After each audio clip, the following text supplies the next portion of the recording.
Or to Ms. Rosemary DiCarlo. Thank you, Mr. President. Today, I'm going to deliver a statement from Secretary General Antonio Guterres, who was not able to be here this morning. Mr. President, members of the Security Council, we meet at a grave time following the 3 January United States military action in the Bolivarian Republic of Venezuela. The broad outlines of the events of Saturday have been widely reported. Early that day, U.S. forces were active across Caracas and in the northern states of Miranda, Aragua, and La Guaira. The extent of casualties resulting from these actions remains undetermined. In a statement on social media on Saturday, President Donald Trump announced the conduct of a, I quote, large-scale strike against Venezuela and its leader, President Nicolas Maduro, end quote. During a press conference on Saturday, President Trump stated, and I quote again, "We are going to run the country until such time that we can do a safe, proper, and judicious transition," end quote. The government of Venezuela has characterized the United States action as a military aggression carried out in civilian and military areas and as a flagrant violation of the Charter, posing a threat to international and regional peace and security. As we speak, President Maduro is being held in New York, accused by U.S. authorities, along with his wife, Celia Flores, of serious criminal offenses. What is less certain is the immediate future of Venezuela. I am deeply concerned about the possible intensification of the instability in the country, the potential impact on the region, and the precedent it may set for how relations between and among states are conducted. Mr. President, the situation in Venezuela has been a matter of regional and international concern for many years now. Attention on the country only grew following the contested presidential elections in July 2024. The panel of electoral experts I appointed at the Venezuelan government's request to accompany the elections highlighted serious issues. We have consistently called for the full transparency and the complete publication of the results of the elections. As reported to the Council on 23 December, the Office of the High Commissioner for Human Rights has cataloged serious violations. On 3 January, Venezuelan interim President Delcy Rodriguez invoked an emergency decree throughout the national territory, extending additional security powers to the government. Mr. President, the latest developments follow a period of heightened tensions beginning in mid-August, as discussed in this Council on 2 previous occasions. I have consistently stressed the imperative of full respect by all for international law, including the Charter of the United Nations, which provides the foundation for the maintenance of international peace and security. I remain deeply concerned that rules of international law have not been respected with regard to the 3 January military action. The Charter enshrines the prohibition of the threat or use of force against the territorial integrity or political independence of any state. The maintenance of international peace and security depends on the continued commitment of all member states to adhere to all the provisions of the Charter. Mr. President, Venezuela has experienced decades of internal instability and social and economic turmoil. Democracy has been undermined. Millions of its people have fled the country. The situation is critical, but it is still possible to prevent a wider and more destructive conflagration. I call on all Venezuelan actors to engage in an inclusive, democratic dialogue in which all sectors of society can determine their future. This entails the full respect of human rights, the rule of law, and the sovereign will of the Venezuelan people. I also urge Venezuela's neighbors and the international community more broadly to act in a spirit of solidarity and in adherence to the principles, laws, and rules erected to promote peaceful coexistence. I welcome and am ready to support all efforts aimed at assisting Venezuelans in finding a peaceful way forward. Mr. President, Excellencies, in situations as confused as complex as the one we now face, it is important to stick to principles. Respect for the UN Charter and all other applicable legal frameworks to safeguard peace and security. Respect for the principles of sovereignty, political independence, and territorial integrity of states. The prohibition of the threat or use of force. The power of the law must prevail. International law contains tools to address issues such as illicit traffic in narcotics, disputes about resources, and human rights concerns. This is the route we need to take.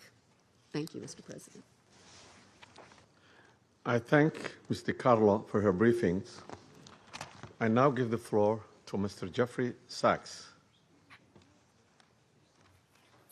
Mr. President, distinguished members of the Security Council, the issue before the Council today is not the character of the government of Venezuela. The issue is whether any member state, by force, coercion, or economic strangulation, has the right to determine Venezuela's political future or to exercise control over its affairs. This question goes directly to Article 2, Section 4 of the United Nations Charter, which prohibits the threat or use of force against the territorial integrity or political independence of any state. The Council must decide whether that prohibition is to be upheld or abandoned. Abandoning it would carry consequences of the gravest kind. Let me offer some background. Since 1947, the United States foreign policy has repeatedly employed force, covert action, and political manipulation to bring about regime change in other countries. This is a matter of carefully documented historical record. In her book, Covert Regime Change, political scientist Lindsay O'Rourke documents 70 attempted U.S. regime change operations between 1947 and 1989 alone. These practices did not end with the Cold War.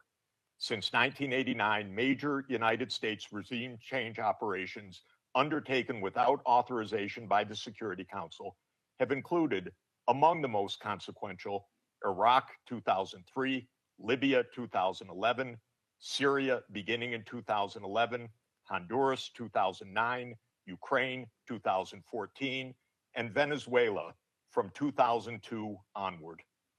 The methods employed are well established and well documented. They include open warfare, covert intelligence operations, instigation of unrest, support for armed groups, manipulation of mass and social media, bribery of military and civilian officials, targeted assassinations, false flag operations, and economic warfare. These measures are illegal under the UN Charter, and they typically result in ongoing violence, lethal conflict, political instability, and deep suffering of the civilian population. The recent U.S. record with respect to Venezuela is also clear. In April 2002, the U.S. knew of and approved an attempted coup against the government. In the 2010s, the United States funded civil society groups actively engaged in anti-government protests. When the government cracked down on the protests, the U.S. followed with a series of sanctions. In 2015, President Barack Obama declared Venezuela to be, and I quote, an unusual and extraordinary threat to the national security and foreign policy of the United States. In 2017, at a dinner with Latin American leaders on the margin of the UN General Assembly, President Trump openly discussed the option of the U.S. invading Venezuela to overthrow the government.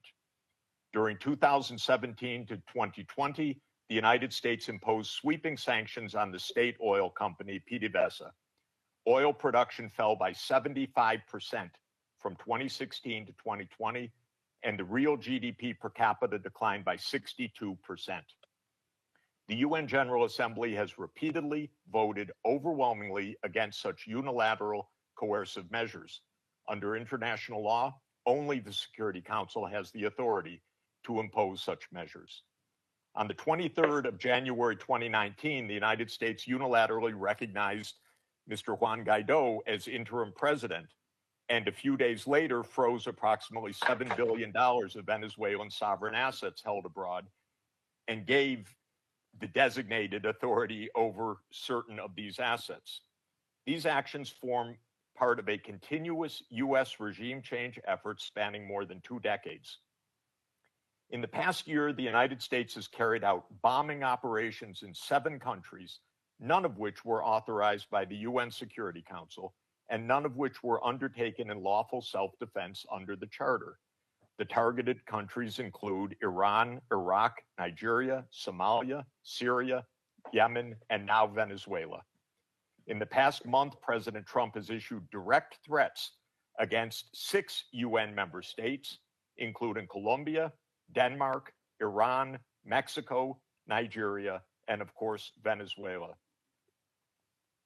Members of the Council are not called upon to judge Nicolas Maduro.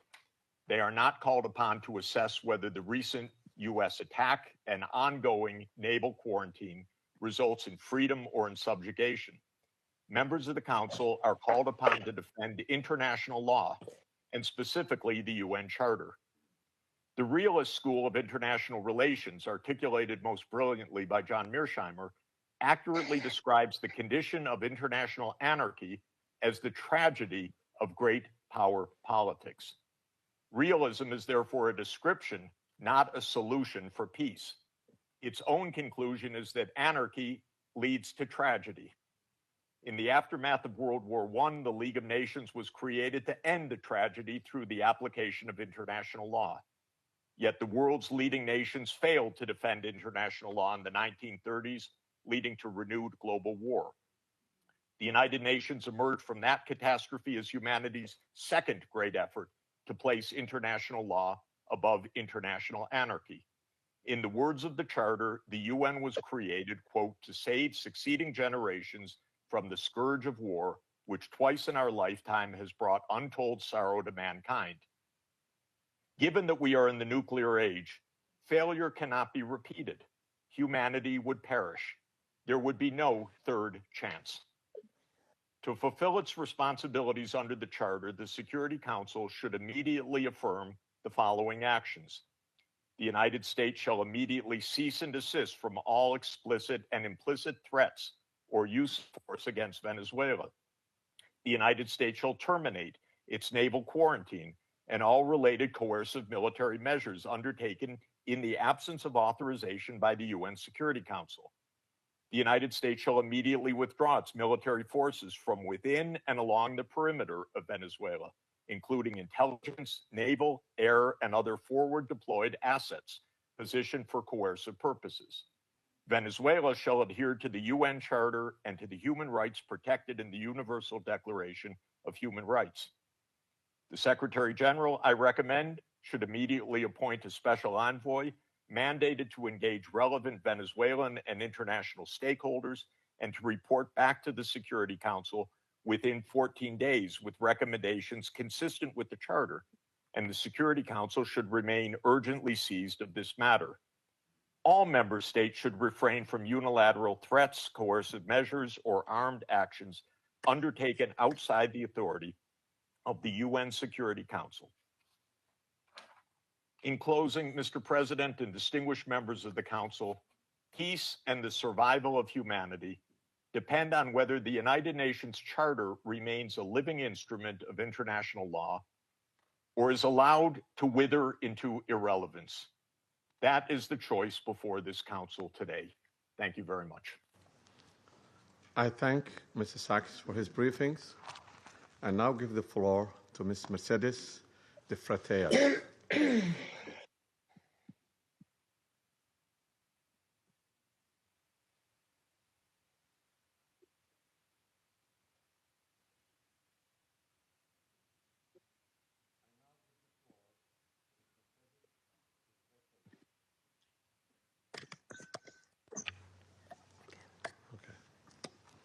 My apology. I now give the floor to Ms. Mercedes de Freitas. Good morning. I speak in Spanish. Please give the translation. Buenos días, embajadores, Good morning, representantes de estados y ambassadors, gobiernos. Gracias representatives por esta of oportunidad. states and governments. Thank you very much for giving me this opportunity to speak. Sí, sí, no me escuchan. Can you hear me? Aló, aló, ¿me Can you escuchan? hear me? ¿Me We can escuchan? hear you, Disculpa, yeah. ya estoy aquí. Excuse me. Yes, we can hear you. Good morning. I speak in Spanish. Buenos días, señores embajadores, Good morning, representantes de ambassadors, estados. representatives Gracias por esta of oportunidad heads of de state and presentar los government. resultados Thank de you investigaciones que to desde Transparencia enable me to Venezuela tell you something about Transparency hemos estado Venezuela, desarrollando para the work that we have been doing. para la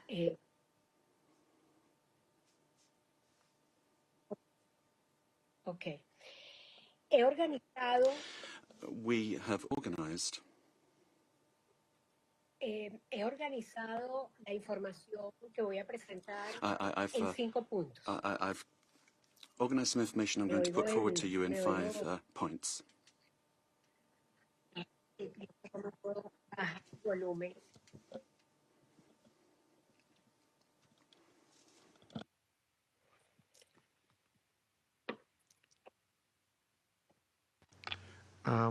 Continue. Bueno, he organizado la información que voy a presentarles en 5 puntos. I've arranged the information I'm going to give to you in around 5 points. Let me make the most of my time. First of all, one, the corruption in Venezuela is seen in 73 countries of the world. We have organized, we've seen hundreds of cases that we have documented over the years, more than 500, 600 cases in various countries.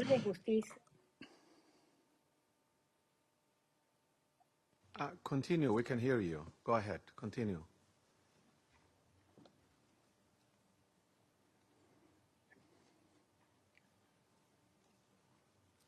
Can you hear us? We can hear you. Can you hear us? Solo en los sistemas de justicia de 30 países We looked at the justice systems of 30 countries, and 172 cases were dealt with for corruption, and more than $72 trillion were involved. Esos $72 millones de dólares $1 million were involved.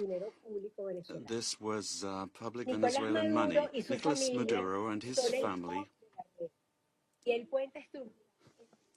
The interpreter cannot hear the speaker.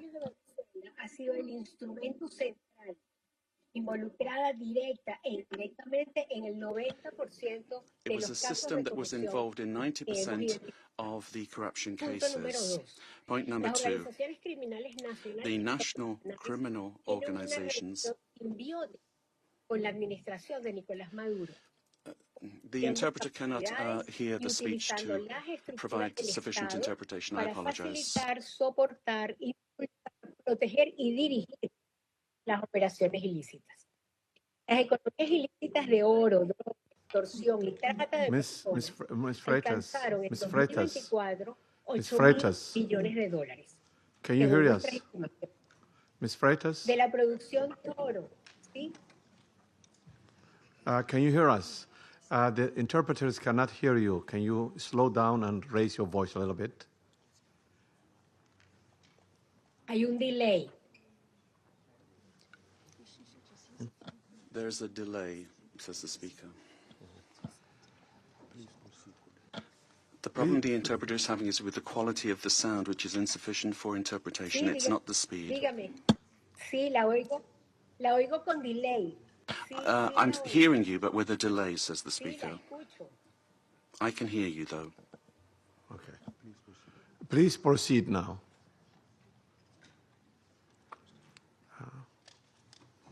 Okay, perfecto. Very well.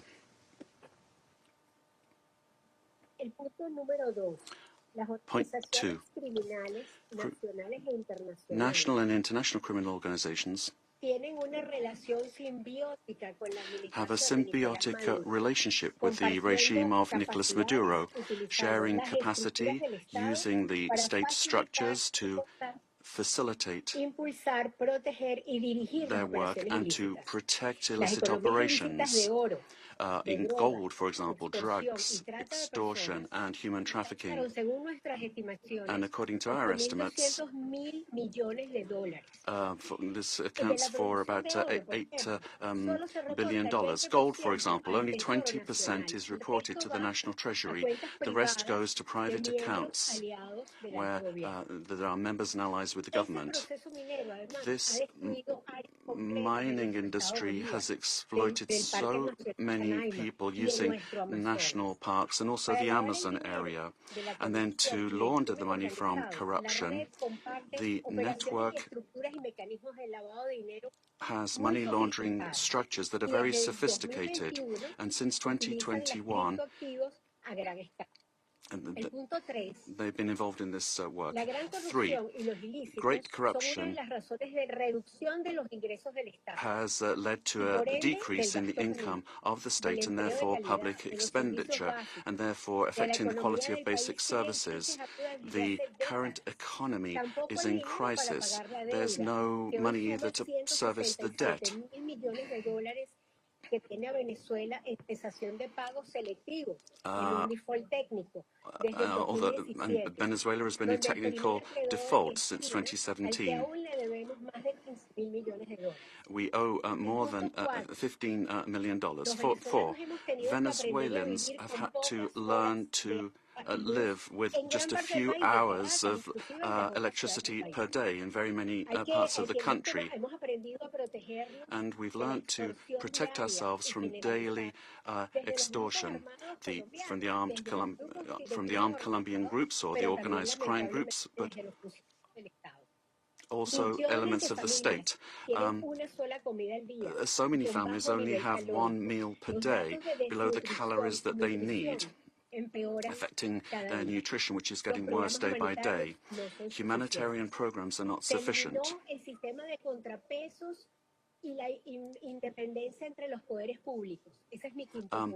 And then 5, there's no checks and balances between government departments. The government has captured all institutions, beginning with the justice institutions and also the oil company responsible for the majority of income for the country. In order to maintain control and the impunity of these illicit operations, a repressive system that's getting worse and worse is being applied.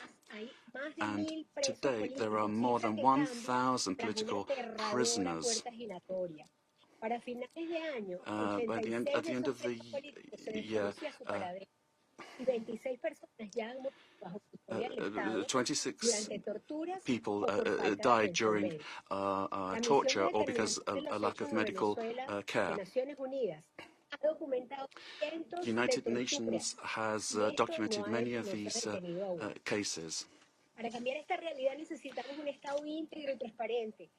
We need a transparent state that is accountable, that will guarantee the rule of law and human rights, that will protect public goods for everyone without privilege, a system that's autonomous and independent. We need investment in building capacity that will enable us to have a dignified life.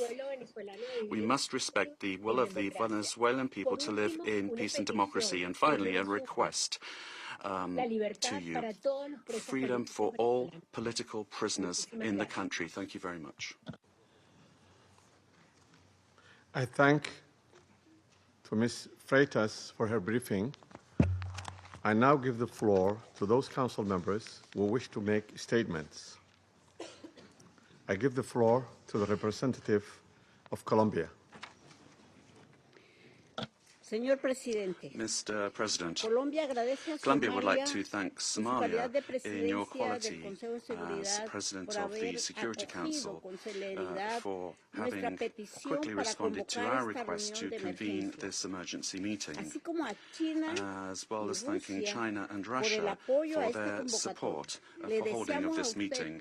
And we wish you, Mr. President, una exitosa gestión durante este mes de enero, a en un successful momento month particularmente managing delicado the work of the para la Council paz y la at a seguridad particularly internacional. delicate time for international peace and Asimismo, security. agradezco a la I'd also like Subsecretaria to General thank para Asuntos Políticos Undersecretary General y de for Political Consolidación Affairs de and Paz de las Peace Building Naciones of the Unidas United Nations y a los oradores and the invitados por invited sus briefers. We thank them all for their Esta es la primera intervención briefings. de Colombia This en is el the first Consejo time de Colombia is Seguridad taking the como floor in the miembro Security no Council as a permanente para el non-permanent periodo member for the period 2026-2027. 2026-2027. Colombia asume esta Colombia responsabilidad is con taking on this profundo sentido de responsibility deber with y a lo deep hace. sense of duty, Desde el primer and día, we are going to do this from the first inequívoca day, del derecho internacional y de los defending principios y international law and the propósitos purposes and consagrados principles en la Carta enshrined de in the las United Naciones Unidas, Nations Charter. la paz, la International seguridad peace and internacionales, security, la solución the pacífica peaceful de las settlement controversias, of disputes, la prohibición the del uso de la prohibition of the fuerza, use of la force, igualdad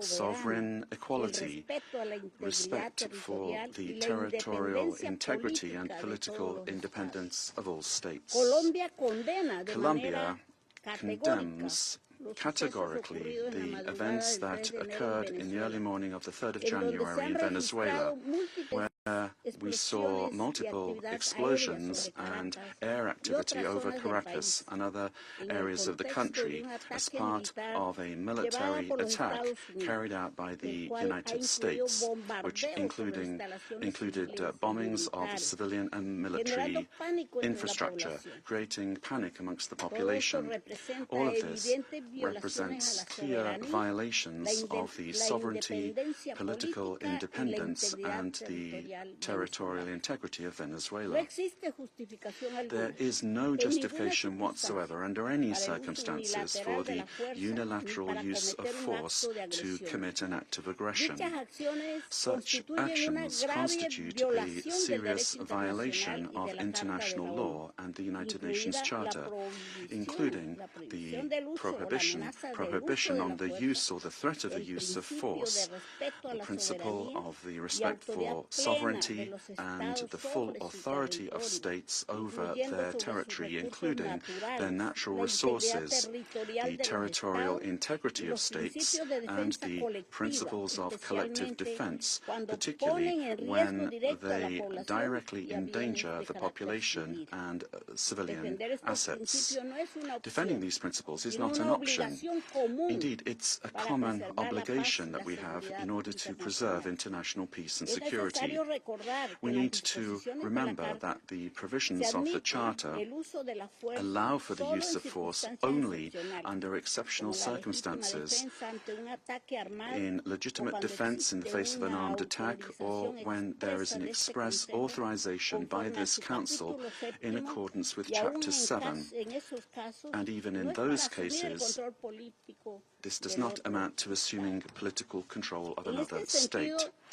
In this rechazamos regard, cualquier acción we militar reject any unilateral, unilateral cualquier military acto que action, pueda any agravar la act that could situación worsen o the poner en situation riesgo a or la población endanger the civil. civilian Y hacemos un population. llamado a And la we desescalada would call y a no for a acudir al uso de la fuerza, de-escalation poniendo en and riesgo a las non-resort to personas the use of force, quienes en which esta endangers delicada people situación deben finding themselves ser in la this delicate prioridad situation. absoluta. They must be the Ya absolute hemos priority. aprendido con nuestra We experiencia have learned que la from our población experience civil that es the siempre civilian quien population paga is el precio always más alto the one de that pays de the la highest confrontación price armada. in armed Señor conflict. presidente, Mr. President, América Latina y el Latin Caribe America se and han the proclamado Caribbean como una have zona de paz. proclaimed themselves Y to esa be voluntad a y zone of compromiso peace, colectivo and this de nuestra collective región debe commitment ser and respetado. will of our Acciones unilaterales region must be contrarias al respected. derecho Unilateral internacional action that ponen is en contrary to riesgo la international estabilidad law regional, endangers regional incrementan la stability, inseguridad increases y insecurity, agravan ya and las ya worsens complejas the already condiciones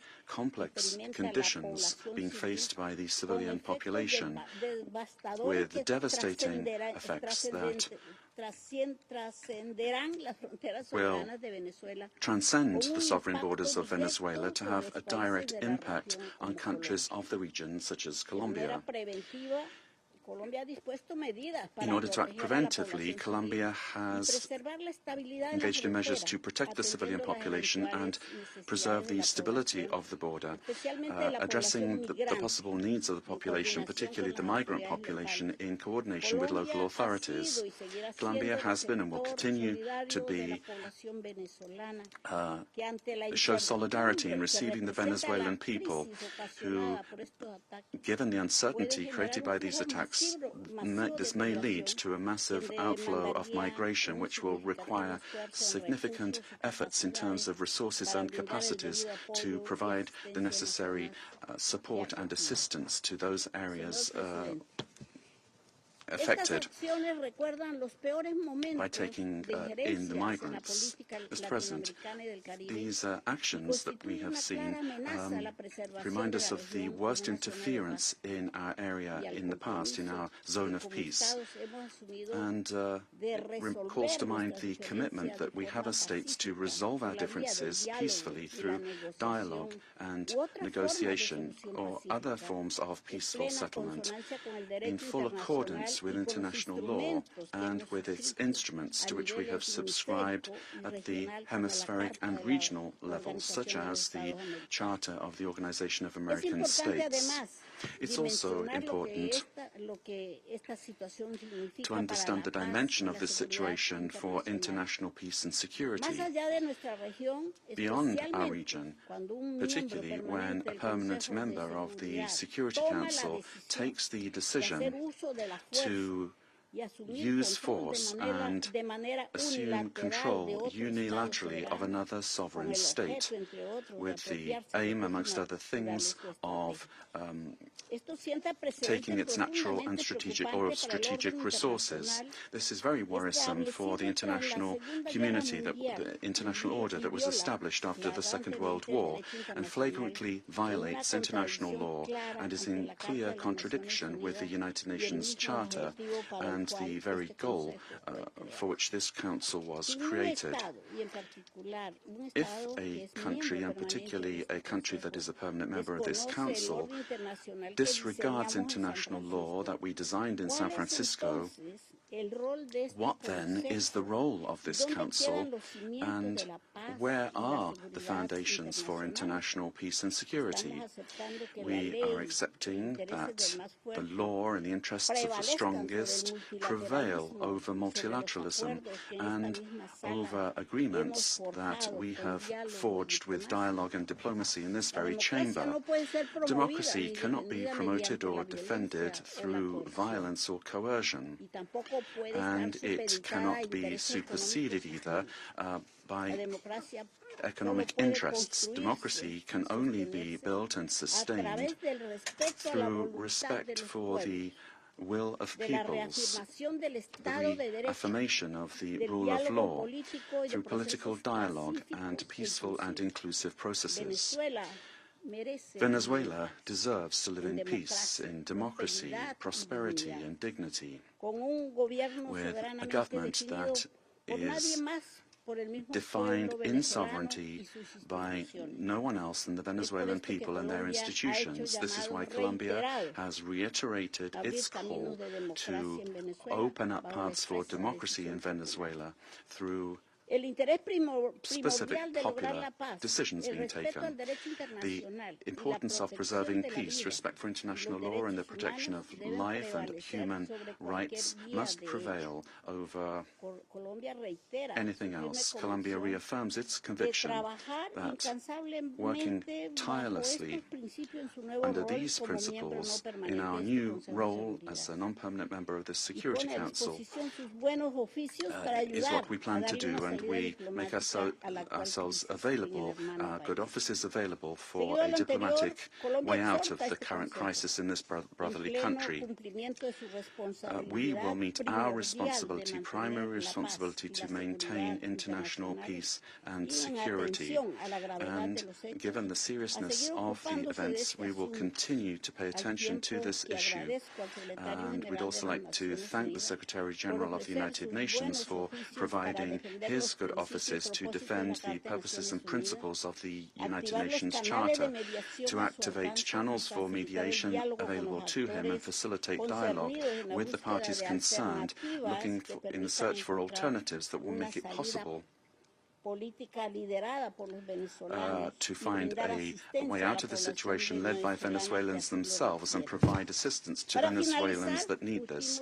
In conclusion, we'd urge the parties to exercise maximum caution and restraint, to de-escalate tensions and to follow dialogue and diplomatic channels and develop mechanisms to avoid continued flagrant violations of international law. This will require the help of the United Nations and of regional organizations. Thank you very much, Mr. President. I thank the representative of Colombia for her statement and now give the floor to the representative of Russian Federation. Mr. President, first and foremost, we wish to congratulate you on your accession to the presidency of the Security Council. And second, we wish to welcome the newly elected members of the Security Council. The beginning of this new year shocked all of those throughout the world who cherished the hope that respect for international law and non-intervention in domestic affairs of other states, as well as a reliance upon diplomacy and seeking of compromise, became key principles in the work of the new U.S. administration. The assault against the leader of Venezuela, compounded by the deaths of dozens of Venezuelan and Cuban citizens, in the eyes of many, has become a harbinger of a turn back to the era of lawlessness and U.S. domination by force, chaos, and lawlessness, which continues to afflict dozens of states in various regions of the world. There is no and can be no justification for the crimes cynically perpetrated by the United States in Caracas. We firmly condemn the U.S. act of armed aggression against Venezuela in breach of all international legal norms. In connection with the confirmed reports about the presence of the abducted president of Venezuela, Nicolas Maduro, and his spouse in the United States, today, as we are aware, they are in New York, we call upon, corrects the Speaker, the U.S. leadership to immediately release the legitimately elected president of an independent state and his spouse. Any problems existing or conflict between the United States and Venezuela need to be resolved through dialogue. And this is precisely what is enshrined in the UN Charter, for purposes and the principles of which a number of states in recent years have begun to apply selectively, depending upon the political landscape. Today, we are reaping the consequences of their recklessness and selectivity in matters related to respect for the norms of international law, which were linked to the so-called rules-based world order.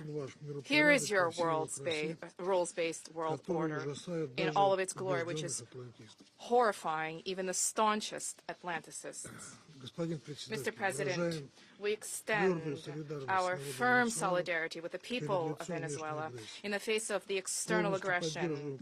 We firmly support and completely support the policy of the Bolivarian government, which is geared towards protection of their national interests and the sovereignty of the country. Washington's aggressive acts have already been condemned by many states and multilateral associations, including the Non-Aligned Movement, the African Union, as well as a group of friends in defense of the Charter of the United Nations. We hope that the international banditry will immediately be met with objective and comprehensive assessment at the international legal level with United Nations universal mechanisms and other multilateral formats being brought to bear. This process must not be impacted by the recognition or non-recognition by any given states or groups of states of the legitimacy of Nicolas Maduro.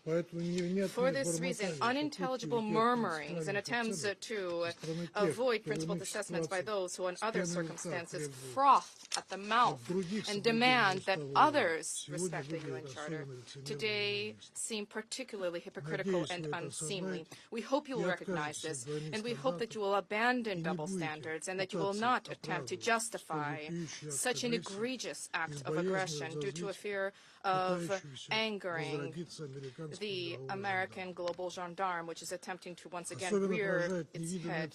We are particularly appalled by the unparalleled cynicism with which Washington did not even attempt to conceal the true aims of its criminal operation, namely the establishment of unbridled control over Venezuela's natural resources and the assertion of their hegemonical ambitions in Latin America.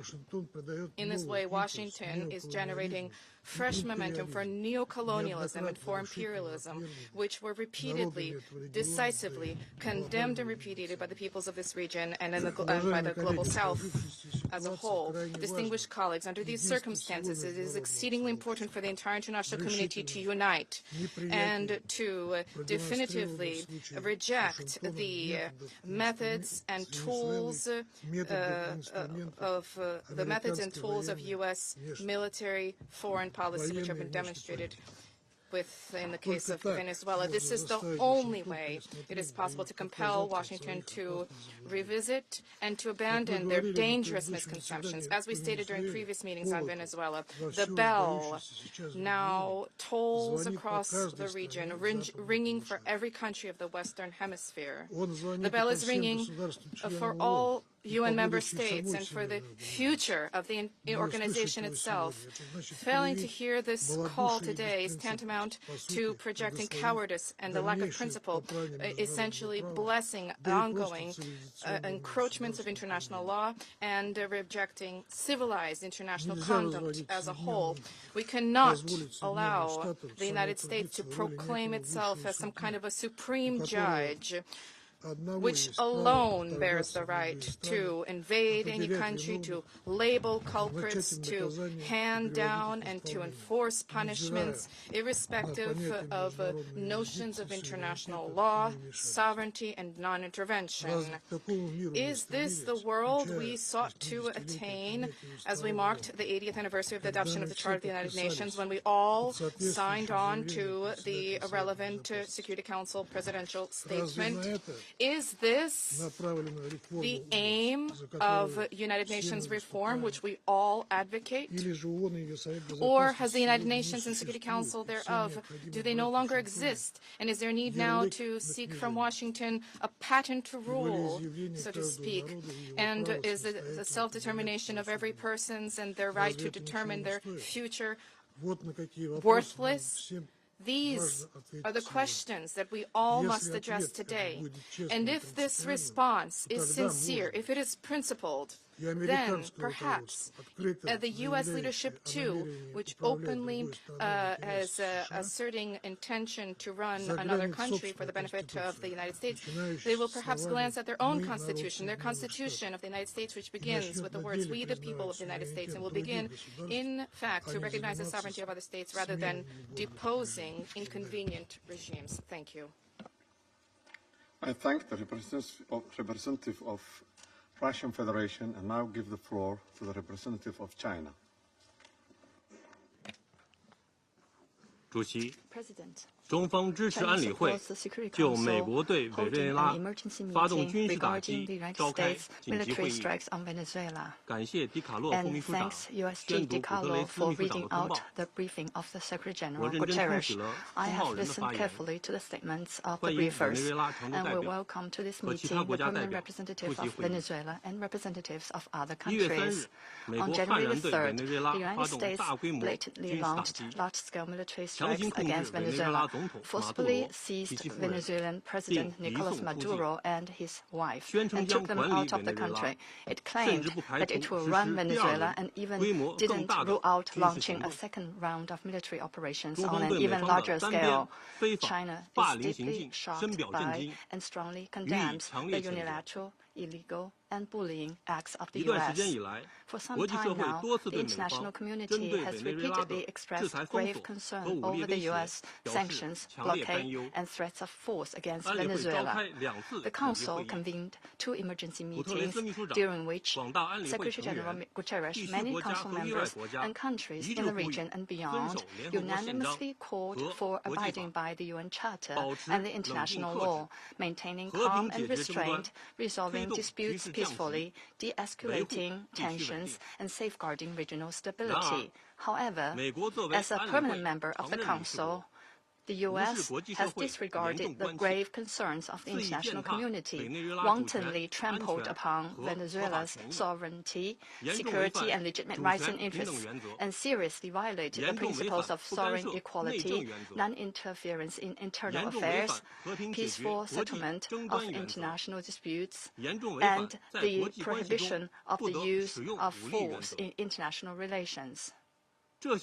These principles constitute the fundamental tenets of the UN Charter and form the cornerstone of maintaining international peace and security. The U.S. has placed its own power above multilateralism and military action above diplomatic efforts, posing a grave threat to peace and security in Latin America and the Caribbean, and indeed internationally. China firmly opposes this, and the international community has also expressed widespread grave concern and strong condemnation. We urge the U.S. to heed the overwhelming voice of the international community, abide by international law and the purposes and principles of the UN Charter, cease infringing upon the sovereignty and security of other countries, stop toppling the government of Venezuela, and return to the path of political solutions through dialogue and negotiations. We call on the U.S. to ensure the personal safety of President Maduro and his wife and to release them at once. We support the Council in fulfilling its primary responsibility to maintain international peace and security, and we support all efforts by the UN Secretary-General, regional countries, and organizations that contribute to promoting dialogue and de-escalating the situation. President, the lessons of history are a stark warning. Military means are not the solution to problems, and the indiscriminate use of force will only lead to greater crisis. The U.S. bypassed the Council to launch military operations against Iraq, blatantly attacked Iran's nuclear facilities, and imposed economic sanctions, military strikes, and even armed occupations on multiple countries in Latin America and the Caribbean. These actions have caused persistent conflict, instability, and immense suffering for the ordinary people. Did these actions bring peace and stability? Did they bring development and prosperity? The international community sees this clearly. Venezuela is an independent sovereign state with every right to defend its sovereignty and national dignity. Countries in Latin America and the Caribbean are important forces in maintaining world peace and stability and promoting global development and prosperity, and they have every right to independently choose their development paths and partners. No country can act as the world's police, nor can any state presume to be the international judge. China firmly supports the government and people of Venezuela in safeguarding their sovereignty, security, and legitimate rights and interests. We firmly support the regional countries in upholding the status of Latin America and the Caribbean as a zone of peace. We demand that the United States change its course, cease its bullying and coercive practices, and develop relations and cooperation with regional countries on the basis of mutual respect, equality, and non-interference in international affairs. China stands ready to work with the regional countries and the international community to strengthen solidarity and cooperation, uphold fairness and justice, and jointly safeguard peace and stability in Latin America and the Caribbean. I thank you, President. I thank the representative of China for the statement and now give the floor to the representative of Liberia. Thank you, Mr. President. I have the honor to deliver this statement on behalf of the A3 members, namely the Democratic Republic of Congo, Somalia, and my own country, Liberia. We thank the presidency for promptly convening this important meeting. We congratulate Somalia on assuming the presidency of the Security Council this month and warmly welcome all new members. The A3 appreciates USG DiCarlo's comprehensive briefing and listened carefully to the remarks offered by civil society representatives. We also welcome the representative of Venezuela and the representatives of the region to this meeting. Mr. President, the A3 aligns itself with the recent communique of the African Union on the situation in the Bolivarian Republic of Venezuela and continues to monitor developments there with deep concerns. In particular, we note reports regarding the detention of President Nicolas Maduro and his wife and incidents involving Venezuelan institutions. Such developments present serious challenges not only to Venezuela's internal stability, but also underscore the imperative to safeguard the broader peace and security of the region. The A3 remains steadfast in its commitment to the fundamental principles of international law, including the full respect for the sovereignty and territorial integrity of states as enshrined in the Charter of the United Nations in the interest of regional stability and international peace. We believe these are essential foundations for international cooperation and peaceful coexistence.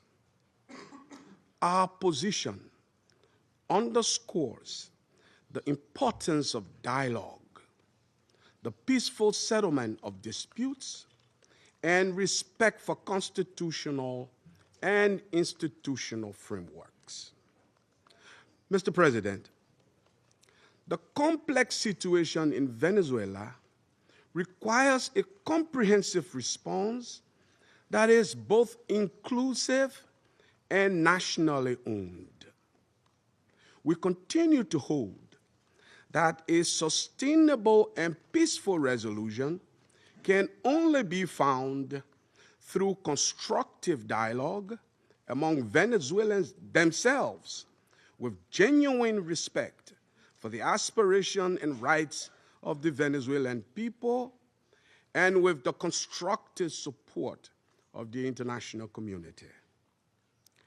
The A3 expresses its solidarity with the people of Venezuela and reiterates the African Union's commitment to peace, stability, and mutual respect among nations and regions.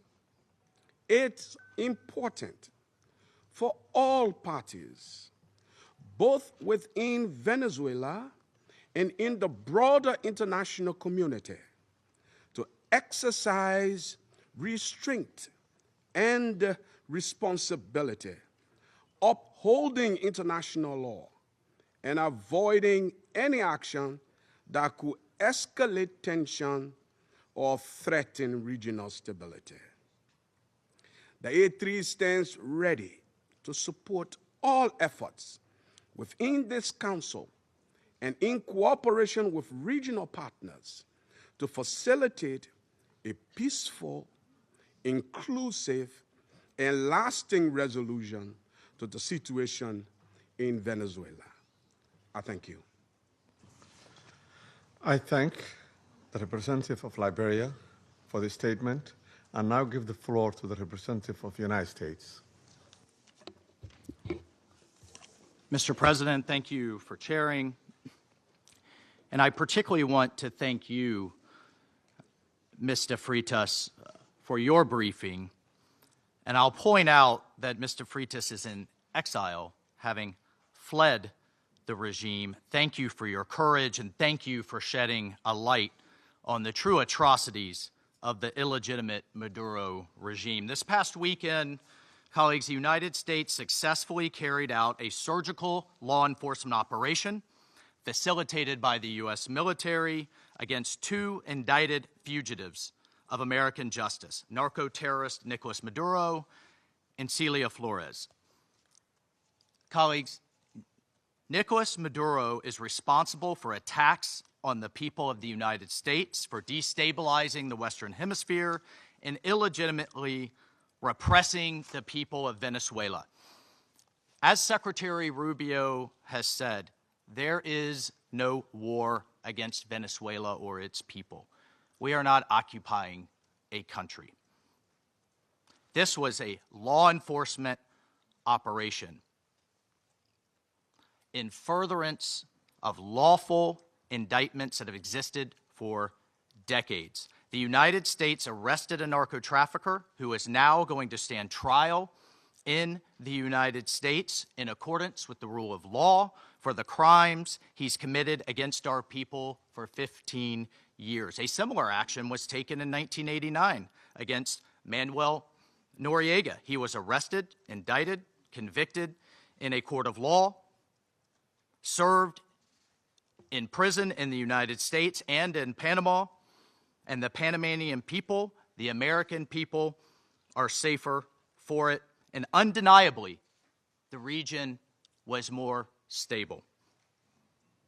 This law enforcement action was directed consistent with the President of the United States' responsibility as Commander-in-Chief to protect Americans at home and abroad against a fugitive who is directly responsible for narco-terrorism that has killed hundreds of thousands of Americans and created destabilizing violence throughout our hemisphere. Nicolas Maduro and his co-defendant, Celia Flores, have been transferred here to the United States to stand trial for their crimes.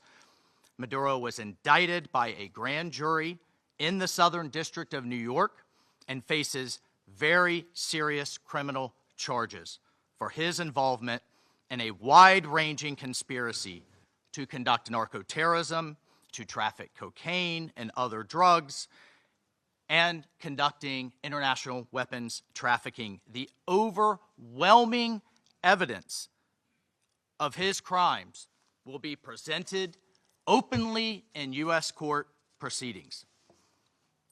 Colleagues, Maduro is not just an indicted drug trafficker. He was an illegitimate so-called president. He was not a head of state. For years, Maduro and his cronies have manipulated Venezuela's electoral system to maintain their illegitimate grip on power. In fact, just 2 years ago in 2024, a UN panel of experts report found that the election in that year was absolutely and completely a farce and fell well short of the most basic transparency and integrity measures essential to upholding credible elections. If the UN and the United Nations in this body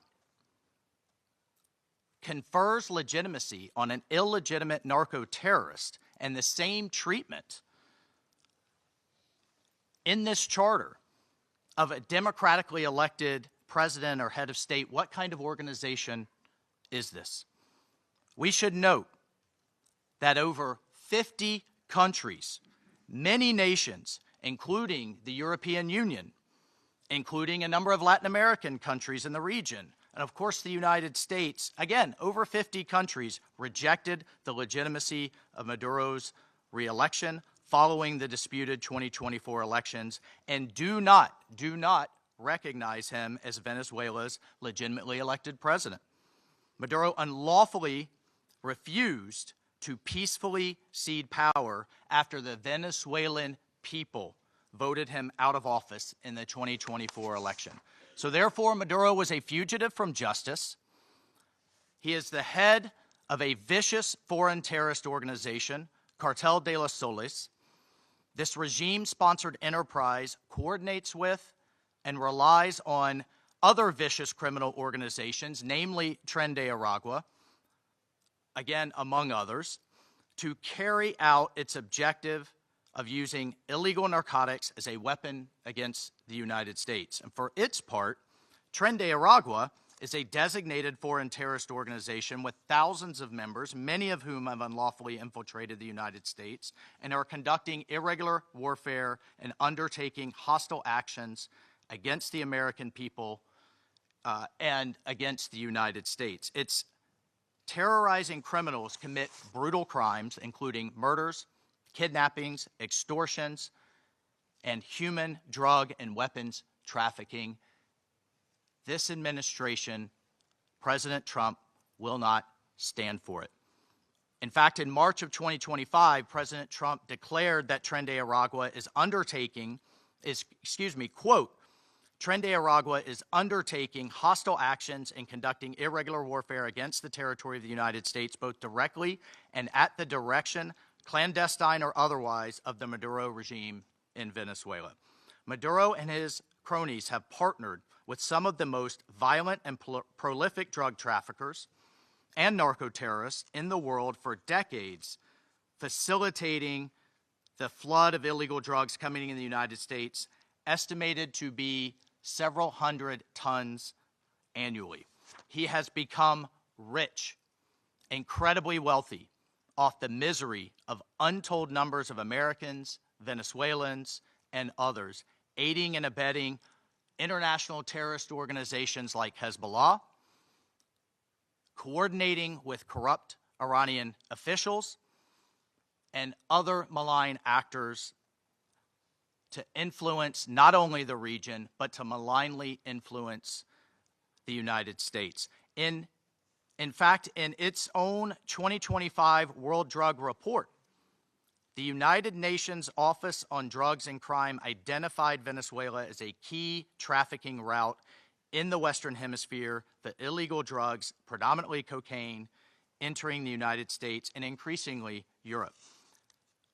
As Secretary Rubio stated just yesterday, this is the Western Hemisphere.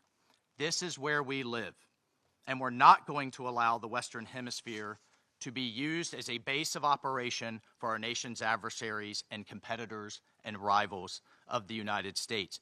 You can't turn Venezuela into the operating hub for Iran, for Hezbollah, for gangs, for Cuban intelligence agents, and other malign actors that control that country. You cannot continue to have the largest energy reserves in the world under the control of adversaries of the United States, under the control of illegitimate leaders, and not benefiting the people of Venezuela, and stolen by a handful of oligarchs inside of Venezuela.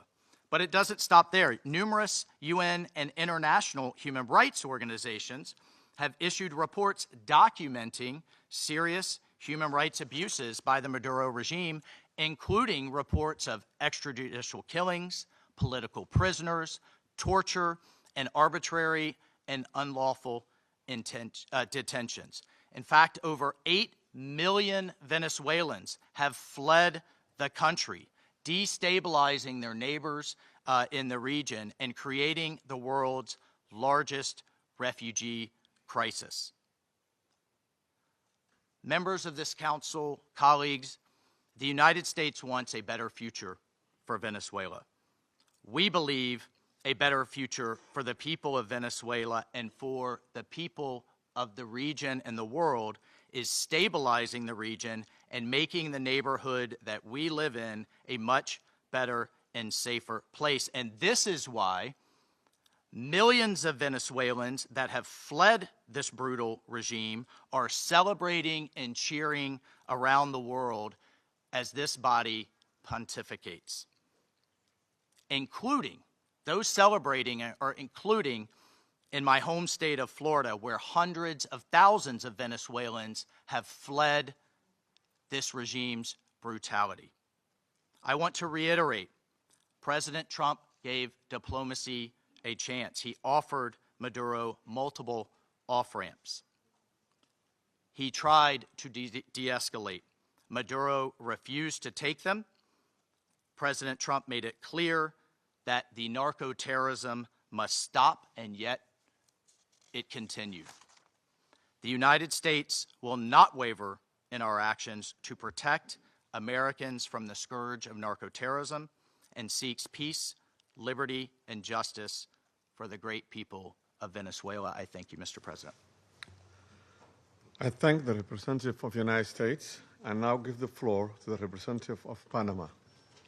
Gracias, señor presidente. Thank you, Mr. President. Extendemos la más cordial bienvenida I'd like to extend a warm welcome to the representatives of Bahrain, Colombia, Liberia, Latvia, and the Democratic Republic of Congo, and who have joined the Security Council as elected members and who are joining us today in the chamber. And we congratulate Somalia on assuming the presidency of the Security Council this month. I'd like to thank the Secretary General for Political Affairs, Rosemary DiCarlo, for her detailed report representing Secretary General Antonio Guterres. She's briefed us on the situation under discussion today. We're also very grateful for the very valuable presentations by Mr. Jeffrey Sachs and Ms. Mercedes de Freitas. In this context, the Republic of Panama would like to refer to the situation that has taken place in the territory of the Bolivarian Republic of Venezuela, which is of concern due to its possible impact on peace and regional stability. However, in the light of the unfortunate reality of the facts that we've seen, we now need to turn our attention constructively towards the future of Venezuela. However, it's important to point out that in terms of a constant principle of our foreign policy, Panama would like to reiterate our unfailing commitment to multilateralism, to the sovereignty of states, and to the unrestricted respect for international law, especially the principles enshrined in the United Nations Charter, including non-intervention, respect for territorial integrity, and the prohibition of the use of force. This is mentioned in Article 2 of the United Nations Charter. These principles are, and they continue to be, the indispensable framework for the peaceful coexistence between nations. Panama also believes it's necessary to highlight that the situation Venezuela is facing is unfolding in an environment marked by the disregard for the will of its people, as well as by a sustained erosion of democratic institutions. In this regard, Panama reiterates that it does not and will not recognize the authoritarian and illegitimate regime that has held Venezuelan men and women hostage, plunged them into one of the gravest political, social, humanitarian, and security crises in our region. Unfortunately, we have witnessed how the situation has gradually deteriorated under the regime, especially over the last year, with increased systemic erosion of democracy, the hollowing out of institutions, and the rise of authoritarian and repressive practices, which have contributed to an unfortunate outcome and therefore cannot be ignored by the international community. In particular, it is essential to call for the unconditional release of persons detained for political reasons. Many of them have been deprived of their liberty merely for raising their voices in a context in which dissent is not tolerated. From this moment on, we must demand that all political prisoners that the regime continues to hold hostage, Venezuelans and foreigners alike, be released without delay. Their physical well-being and safety must be guaranteed. Likewise, freedom of expression and the unequivocal respect for human rights must be immediately ensured. In this context, Panama underscores that its position does not stem solely from a principled democratic solidarity, but also from direct impact.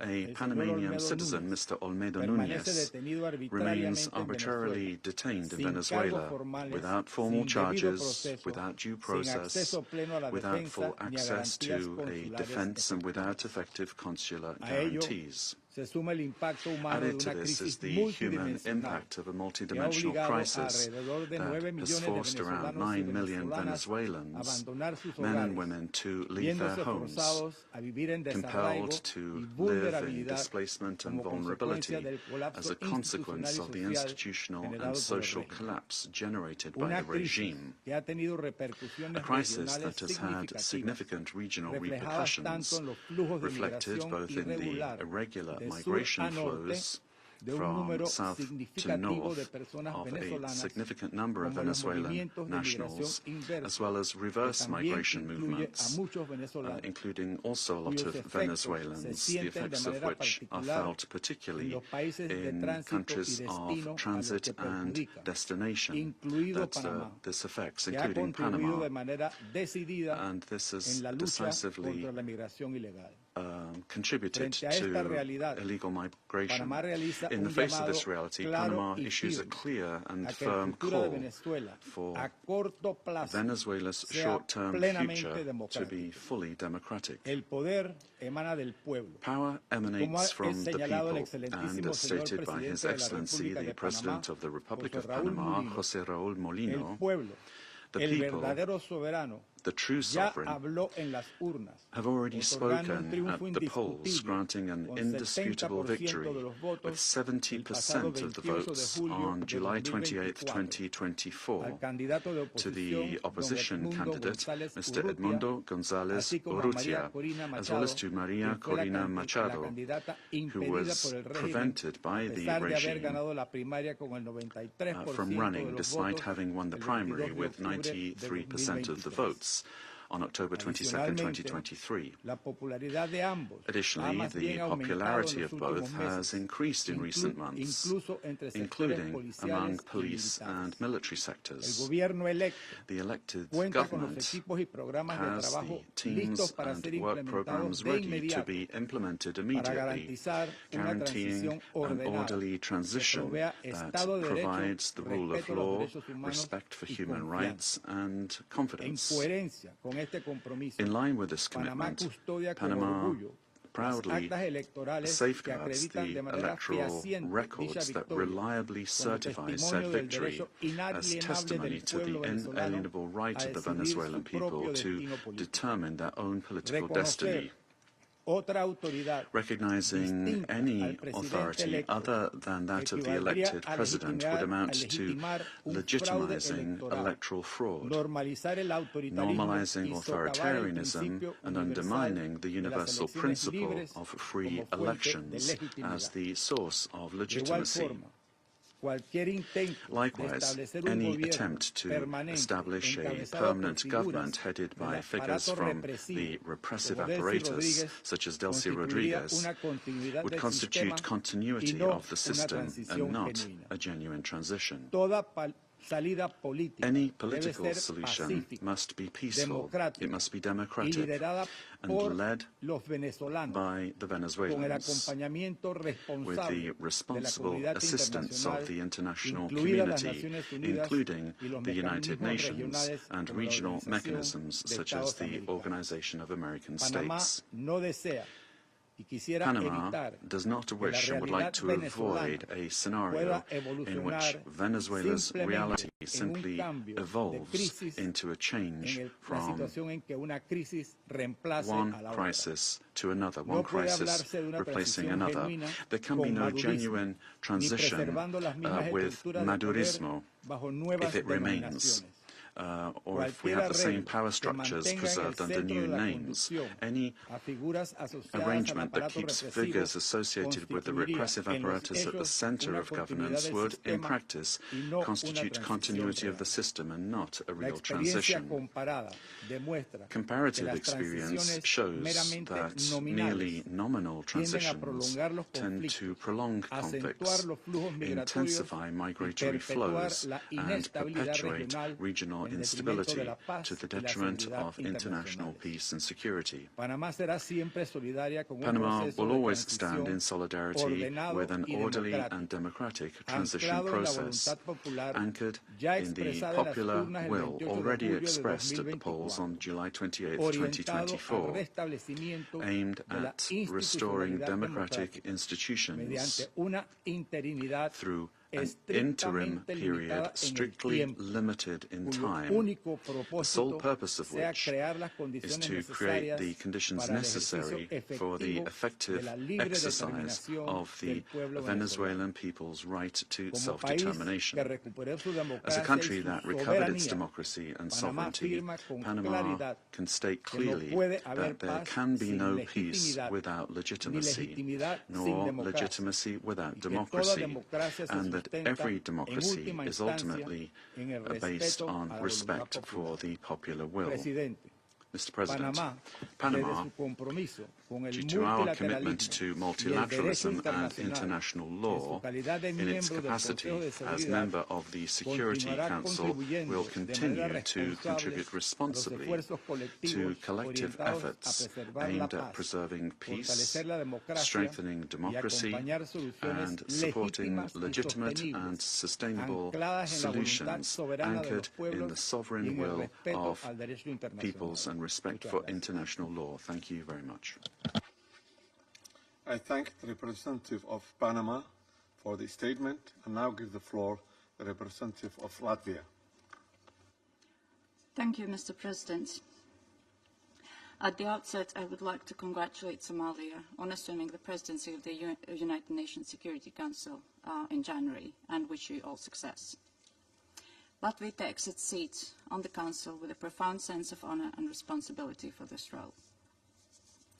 And let me thank Under-Secretary General Rosemarie DiCarlo for today's briefing on behalf of the Secretary General, and I thank the invited briefers. The Security Council bears primary responsibility for the global efforts to uphold peace, security, and rule of law worldwide.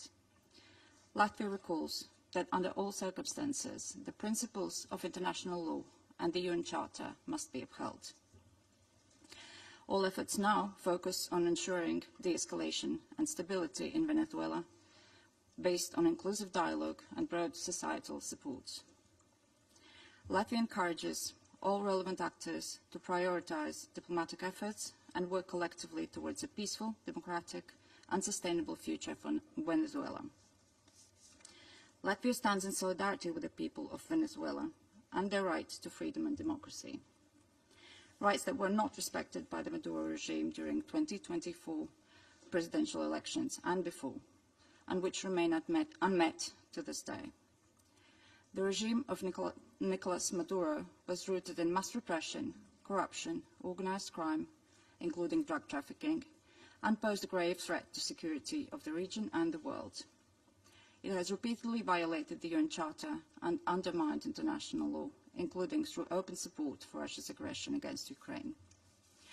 The Maduro regime does not represent the will of the Venezuelan people and has relied on widespread, systematic repressions of human rights across the country to maintain power. 8 million Venezuelans have been forced to flee the country since 2014.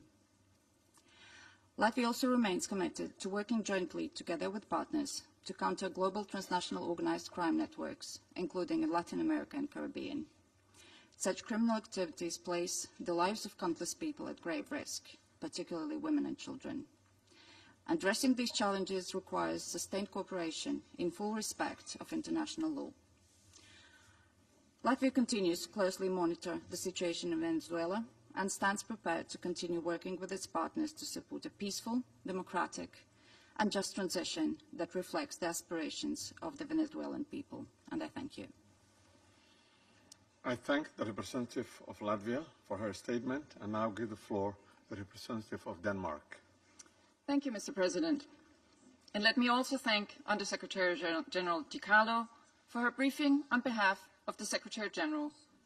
We also listened carefully to the briefing by Ms. de Freitas and Mr. Sachs. Mr. President, Denmark joins the Secretary General in expressing deep concern over the evolving situation in Venezuela. Since this Council met to discuss the situation 2 weeks ago, we have seen a drastic escalation culminating in a large-scale military operation on January 3rd. At our last meeting, Denmark urged all actors to strictly adhere to international law and to de-escalate tensions and exercise the necessary restraint. Today, we echo the Secretary General in his concern regarding the worrying implications of this military action. Independent of the situation in Venezuela, these developments constitute a dangerous precedent. International law and the UN Charter, as a pillar of the international security architecture, must be respected by all states. Denmark recalls the foundational principle of international law that forbids states from threatening or using force against another state's territorial integrity and political independence. This imperative is enshrined in Article 2, Paragraph 4 of the UN Charter. Members of the UN Security Council have a special responsibility to uphold these principles. The principles of sovereignty, political independence, and territorial integrity must be respected. The inviolability of borders is not up for negotiation. These are universal, sacrosanct principles enshrined in international law. They apply everywhere. Mr. President, once again, Denmark calls on all parties to urgently de-escalate tensions that could threaten peace and stability in the region and beyond.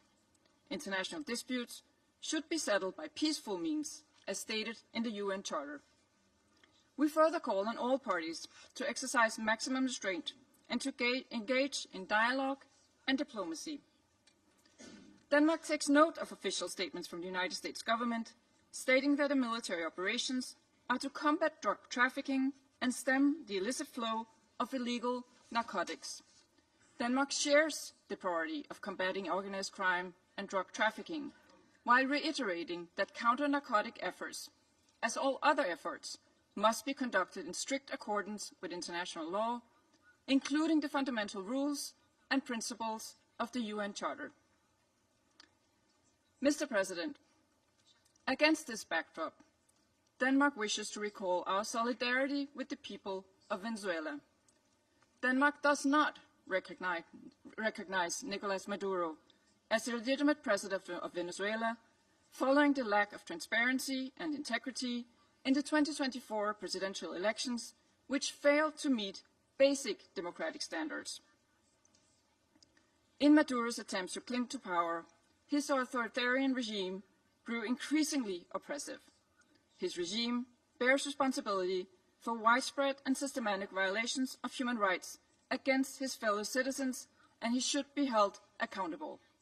The victims of the Maduro regime's alleged crimes against humanity have to be heard. The Venezuelan people have a right to democracy and self-determination exercised through peaceful, inclusive, and credible democratic processes, free from fear of political persecution, intimidation, or repression, and external political interference. This includes the rights of Venezuelans alone to determine their political, economic, and social future without coercion, pressure, or manipulation by external actors. No state should seek to influence political outcomes in Venezuela through the use of threat of force or through other means inconsistent with international law. Venezuela's future can be decided only by the Venezuelans. We call on all parties and stakeholders to come together for a negotiated and peaceful transition to democratic rule in a process led by and owned by Venezuelans.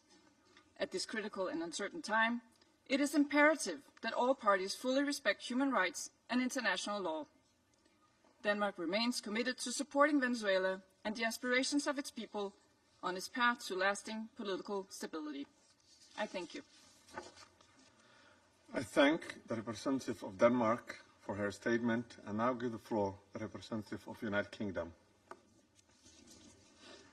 Thank you, President. I congratulate Somalia on the assumption of the presidency of the Council for the month of January. And I thank our briefers for their remarks. Colleagues, the Venezuelan people have suffered for years.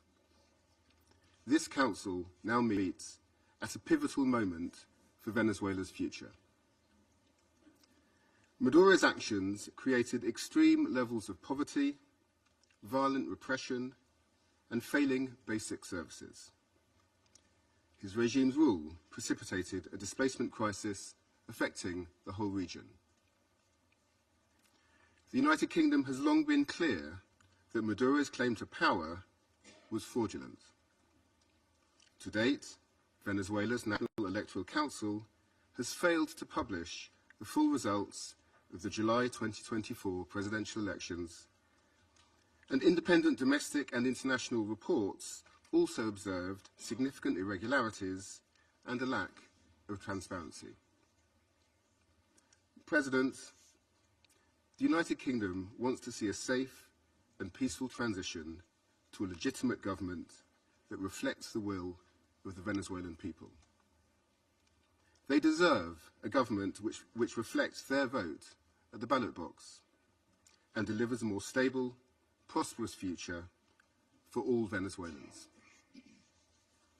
Finally, President, the United Kingdom reaffirms its commitment to international law and the principles enshrined in the Charter of the United Nations.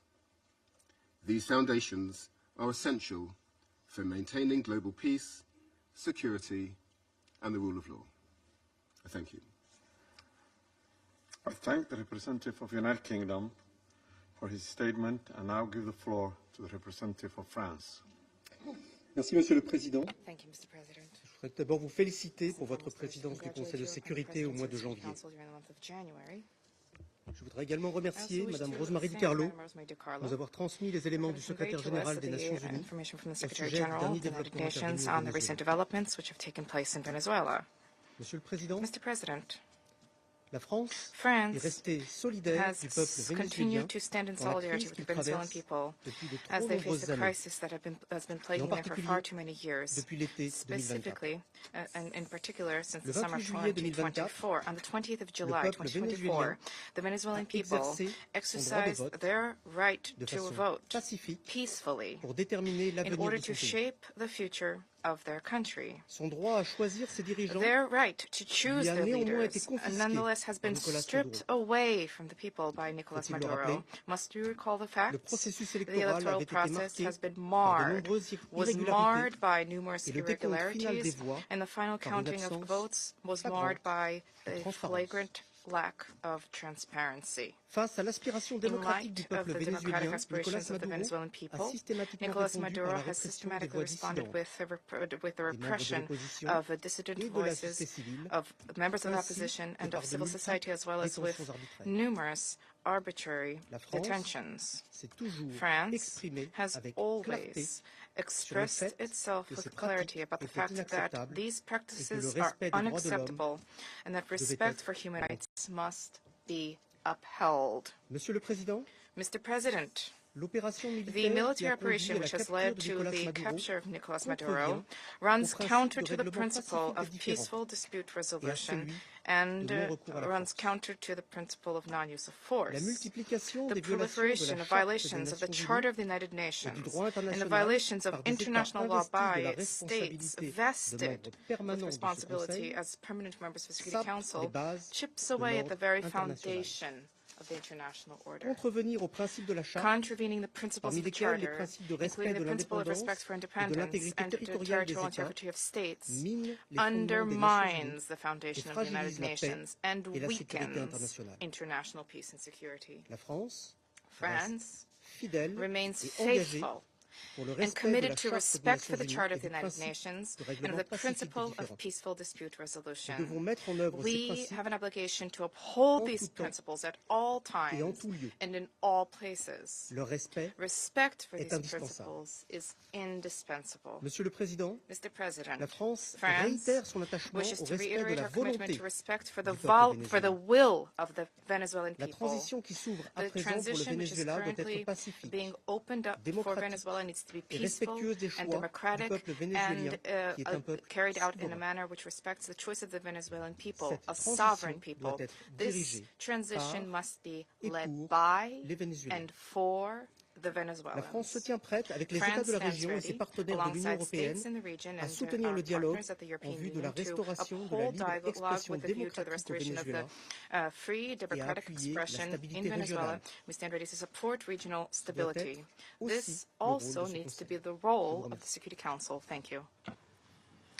I thank the representative of France for the statement and now give the floor to the representative of Bahrain.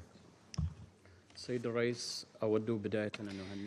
President, I wish to take this opportunity to congratulate first and foremost the Federal Republic of Somalia on its presidency of the Security Council during this month of January. We wish you every success. We also wish to take this opportunity to thank delegations whose mandate of the Council ended, namely Algeria, Guyana, the Republic of Korea, Sierra Leone, as well as Slovenia. We wish to thank them for their significant contributions to the attainment of the goals and the mission of the Council. I also wish to thank Madam Rosemary DiCarlo, Undersecretary General for Political and Peace-Building Affairs, for her valuable briefing related to the latest developments which have taken place at in the Bolivarian Republic of Venezuela, and I wish to thank other briefers as well. We appreciate the reaffirmation by His Excellency the Secretary General of the United Nations, reaffirmation of the commitment to the fundamental principles of the Charter of the United Nations, a commitment to the peaceful diplomatic resolution of disputes. The Kingdom of Bahrain supports the call of the Secretary General for all stakeholders in Venezuela to engage in inclusive dialogue which guarantees respect for international law, and this in order to ease tensions, to preserve regional stability, and to avoid any potential adverse repercussions for security and stability in the region. The Kingdom of Bahrain also extends its support for efforts undertaken at the regional and international levels in order to reduce tensions and to enhance diplomatic means in order to provide for international peace and security. The Kingdom stresses the importance of the promotion of international cooperation in order to support all regional and international efforts which are geared towards combating international organized crime, trafficking in drugs, as well as scourges which are related to this. This undermines the stability of societies, undermines achievement of sustainable development. Therefore, these issues need to be dealt with in accordance with international relevant conventions. By way of conclusion, the Kingdom of Bahrain reaffirms our support for regional and international efforts to achieve a political real, lasting solution in the Bolivarian Republic of Venezuela. This needs to be achieved through regional cooperation and with respect for national sovereignty. The goal is to provide for security and stability in Venezuela, to avoid risks of conflict and division, to protect civil peace, and to contribute to the preservation of regional security and stability, as well as international peace and security. Thank you, Mr. President. I thank the representative of Bahrain for the statement, and now give the floor to the representative of Pakistan. Thank you, Mr. President. Allow me to begin by congratulating Somalia on its assumption of the presidency for this month and assuring you of my delegation's full support and cooperation. We welcome the new members joining the Council. I thank Undersecretary General Rosemary DiCarlo for reading out the remarks of the Secretary General and the valuable briefing. We also take note of the views shared by Mr. Jeffrey Sachs and Ms. Mercedes de Freitas. I welcome the participation of the permanent representative of Venezuela alongside the representatives of other countries from the region and beyond in the meeting.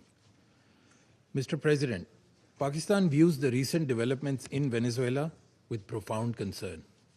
In a world already beset by multiple crises, escalating tensions and instability in the Caribbean do not augur well for regional and international peace and security. The UN Charter enjoins us to refrain from the threat or use of force against the territorial integrity or political independence of any state. The UN Charter also binds member states to sovereign equality, non-interference in the internal affairs of others, and settlement of international disputes by peaceful means. Unilateral military action contravenes these sacrosanct principles and the doctrine of sovereign immunity. Such actions set dangerous precedents that risk eroding the foundations of the global legal framework. They also fuel instability, which, as history has shown time and again, can lead to unpredictable and uncontrollable outcomes for years to come. Mr. President, at this critical juncture, the path forward must be one of dialogue and diplomacy. Durable solutions to political differences can only be found through peaceful means, with full respect for the will of the Venezuelan people, free from any external interference. We hope that Latin American and the Caribbean region, as a zone of peace, will remain free from conflict and confrontation and continue its march towards enhanced regional cooperation and improved prosperity for the people. We urge all parties to exercise maximum restraint, de-escalate tensions, pursue peaceful coexistence, refrain from any actions that could exacerbate the volatile situation, and engage in dialogue, including by utilizing the sincere offers of mediation. The good offices of the Secretary General also always remain available for that purpose.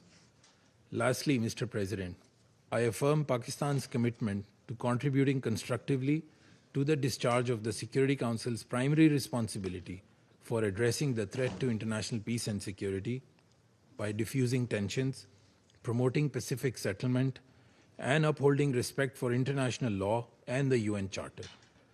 Peace and stability of Venezuela and the welfare and prosperity of its people, with full ownership, must be the overriding objective of all efforts. I thank you. I thank the representative of Pakistan for the statement, and now give the floor to the representative of Greece. Thank you, Mr. President. At the outset, I would like to congratulate Somalia for assuming the presidency of the Council for the month of January, and I would like to welcome the newly elected members joining the Council. I would also like to thank USG DiCarlo for her briefing on behalf of the Secretary General, as well as Mr. Sachs and Ms. de Freitas for their remarks. Mr. President, Greece is closely monitoring developments in Venezuela. We urge all actors to exercise maximum restraint and to refrain from actions that would deepen the crisis and undermine prospects for peace and stability. Greece reiterates that the Charter of the United Nations and international law, including human rights law, must always be respected. We also recall the obligation of all parties to protect civilians, especially in times of heightened tensions. Greece shares the priority of combating transnational organized crime and drug trafficking, which pose a significant security threat worldwide. We reiterate that these challenges should be addressed through sustained cooperation in full respect of international law. Mr. President, Greece firmly believes that dialogue and diplomacy are the only viable tools for a peaceful transition and a sustainable resolution of the crisis. We join the Secretary General in encouraging all actors in Venezuela to engage in inclusive and meaningful dialogue in full respect of human rights, democratic principles, and the rule of law. We have long been clear that Nicolas Maduro's and illegitimate president's claim to power lacks legitimacy.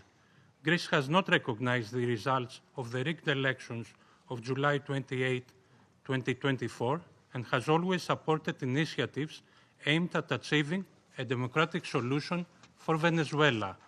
We stand firmly with the people of Venezuela in their pursuit of a democratic future, and we express the hope that the recent events will lead to this effect. The voices of all Venezuelans need to be heard, and they deserve governance that reflects their will through peaceful and inclusive processes. In this spirit, we will continue to support efforts aimed at achieving a peaceful, negotiated transition that ensures the will of all Venezuelans is fully respected. Greece stands ready to support all regional and international efforts aimed at the peaceful resolution of the crisis in line with the Charter of the United Nations and international law. I thank you. I thank the representative of Greece for this statement and now give the floor to the representative of Bolivarian Republic of Venezuela. Muchas gracias, señor presidente. Thank you very much, Mr. President.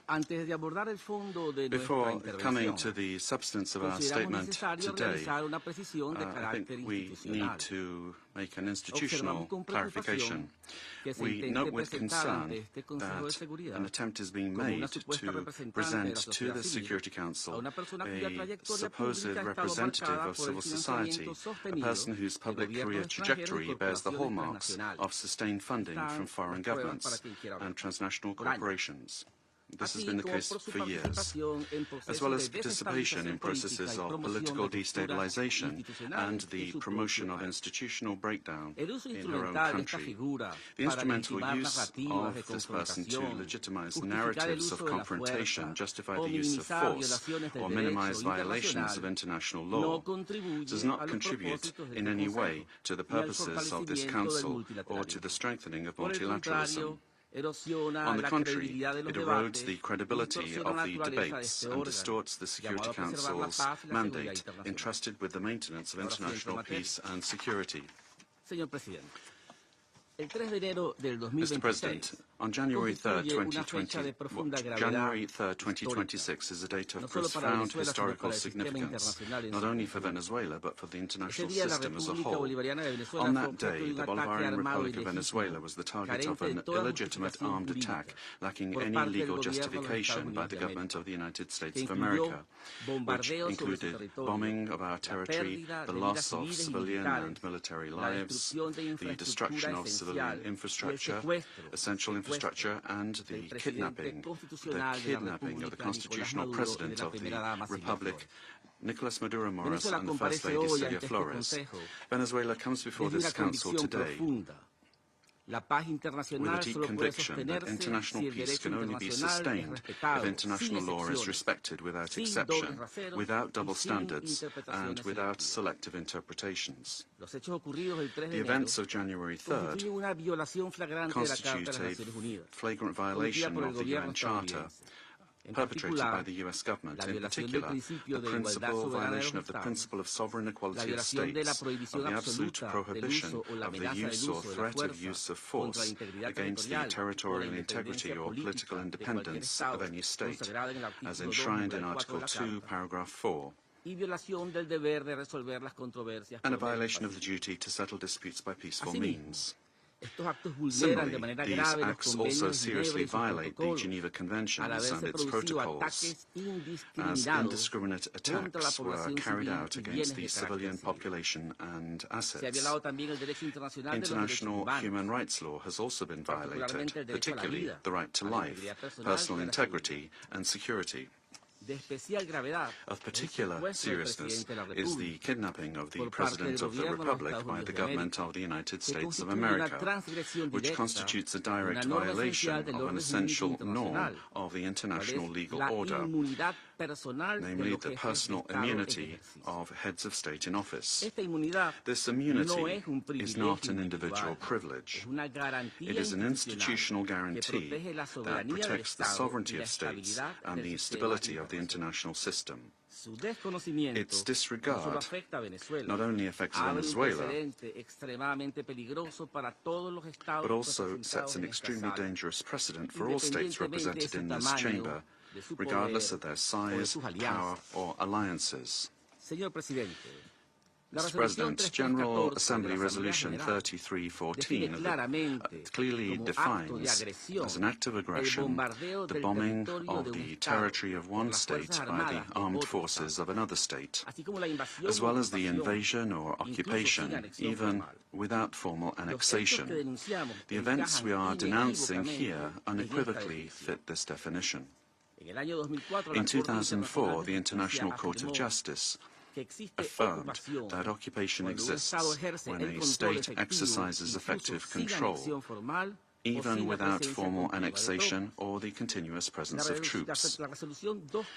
Security Council Resolution 242, for its part, emphasizes that the acquisition of territory by force is inadmissible, while General Assembly Resolution 2625 establishes that the territory of a state shall not be subject to military occupation as a result of the use of force in contravention of the UN Charter.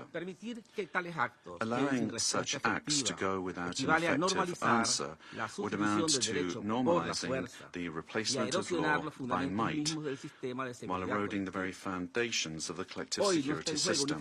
Today, it is not only Venezuela's sovereignty that is at stake, the credibility of international law, the authority of this organization, and the validity of the principle that no state can set itself up as a judge, party, and executor of the world order are also at stake.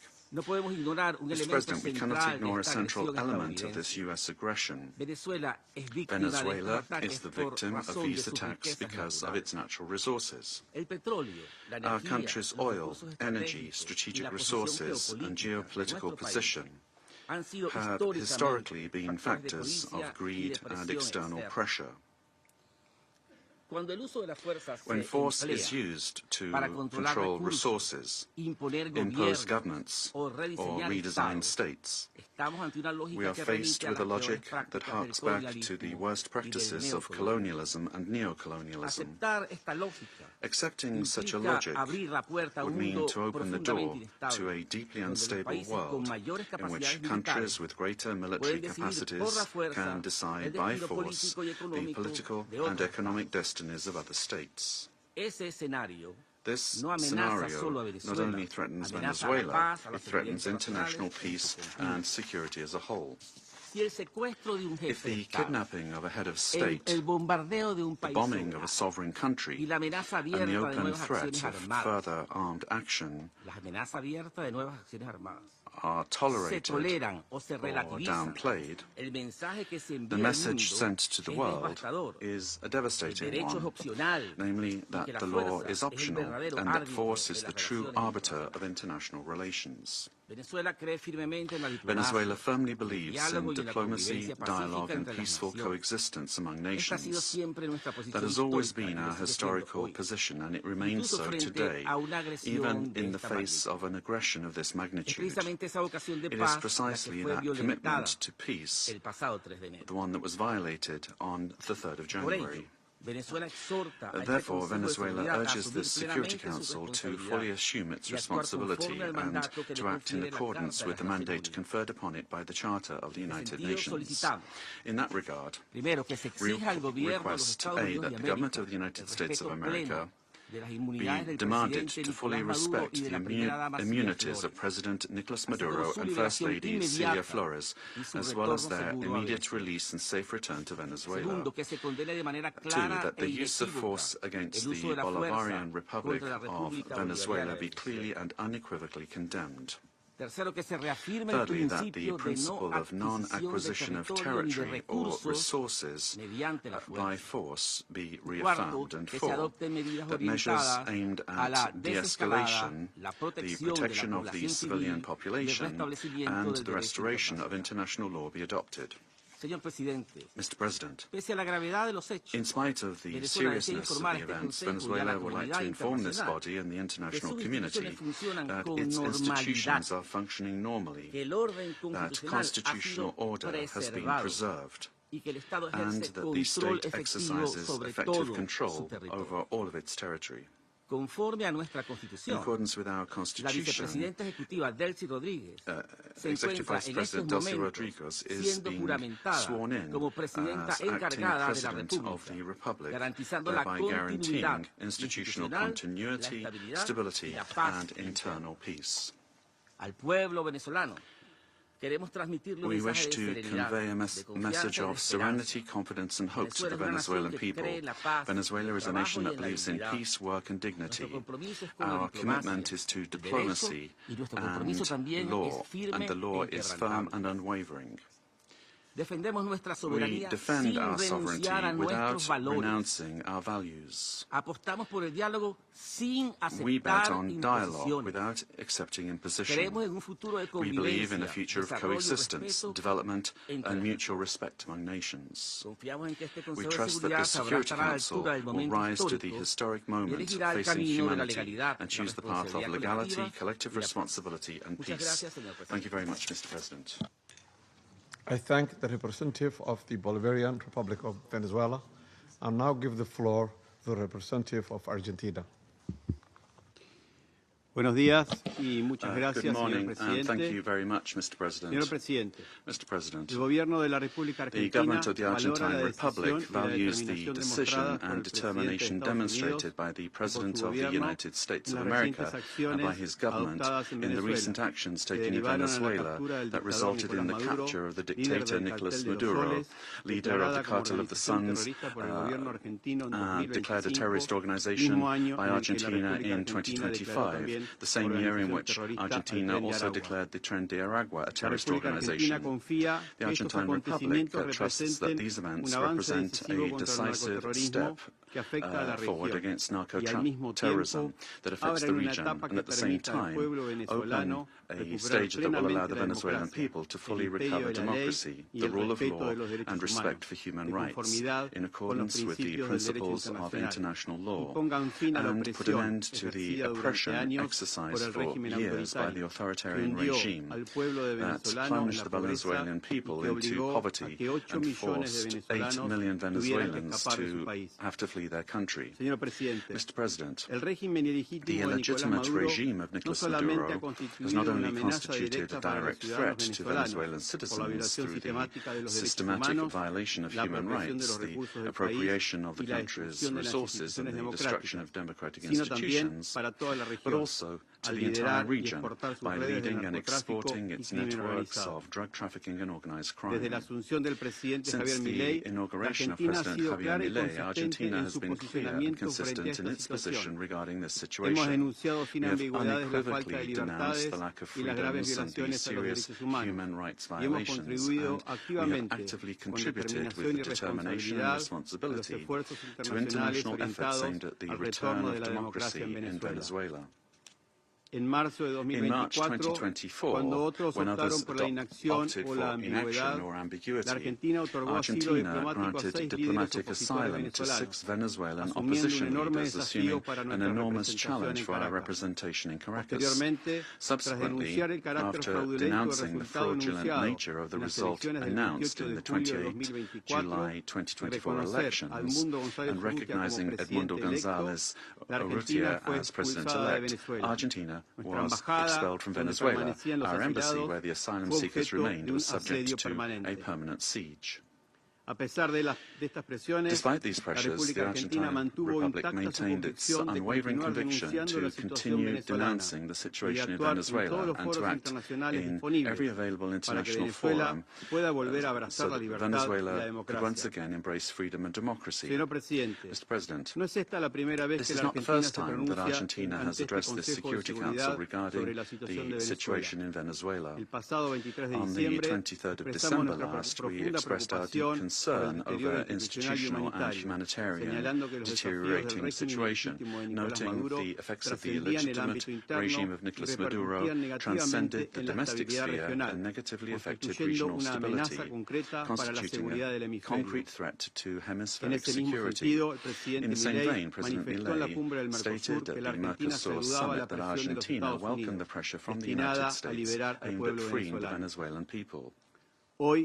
Today, the international community faces a new scenario that poses a dual challenge: to support a genuine democratic transition in Venezuela and to contribute to the lasting restoration of peace and security in our region. Faced with both challenges, the Argentine Republic stands ready and willing to cooperate. We reaffirm our firm commitment to the full restoration of institutional normalcy and the rule of law in Venezuela, always safeguarding the freedom, human dignity and prosperity of the brotherly Venezuelan people, as well as our determination to continue fighting against the scourge of narco-terrorism and those who contribute to its financing.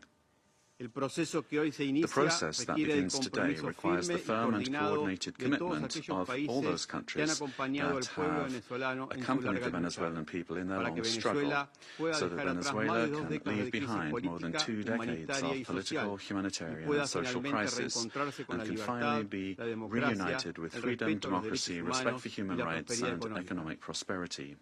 Mr. President, finally, the Argentine Republic requests that the authorities responsible for administering the transition in Venezuela contribute to the immediate release of the Argentine citizen Nahuel Gallo, who has been in a situation of enforced disappearance since the 8th of December 2024, in clear violation of his human rights, and that his prompt and safe return to our country be guaranteed. Thank you.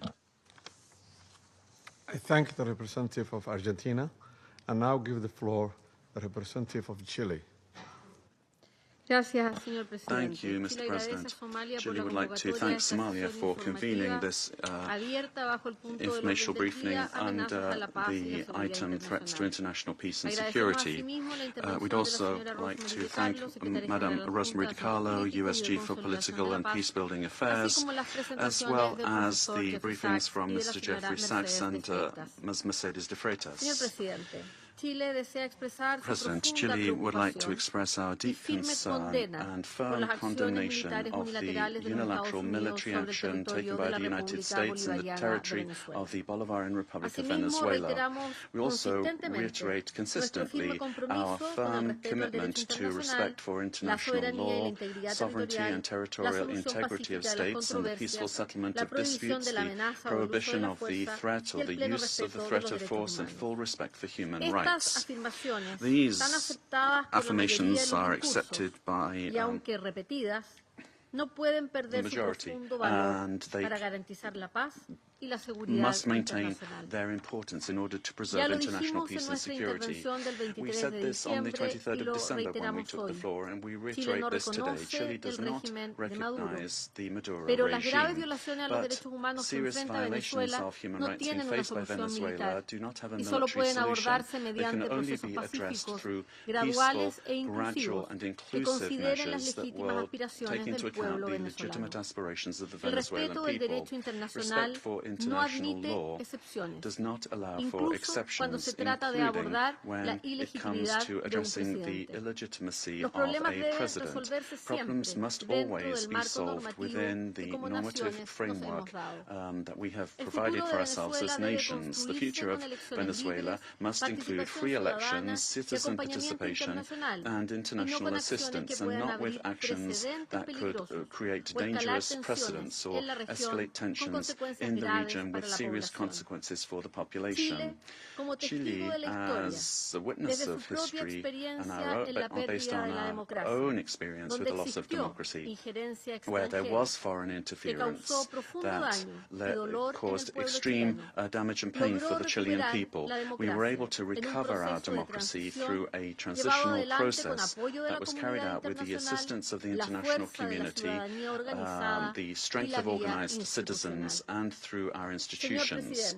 Mr. President, Chile would like also to underscore the urgent need to continue with coordinated efforts multilaterally to address transnational organized crime, and we're also convinced that Latin America and the Caribbean must continue to be a zone of peace, because that zone of peace not only serves Latin America and the Caribbean, but the entire world.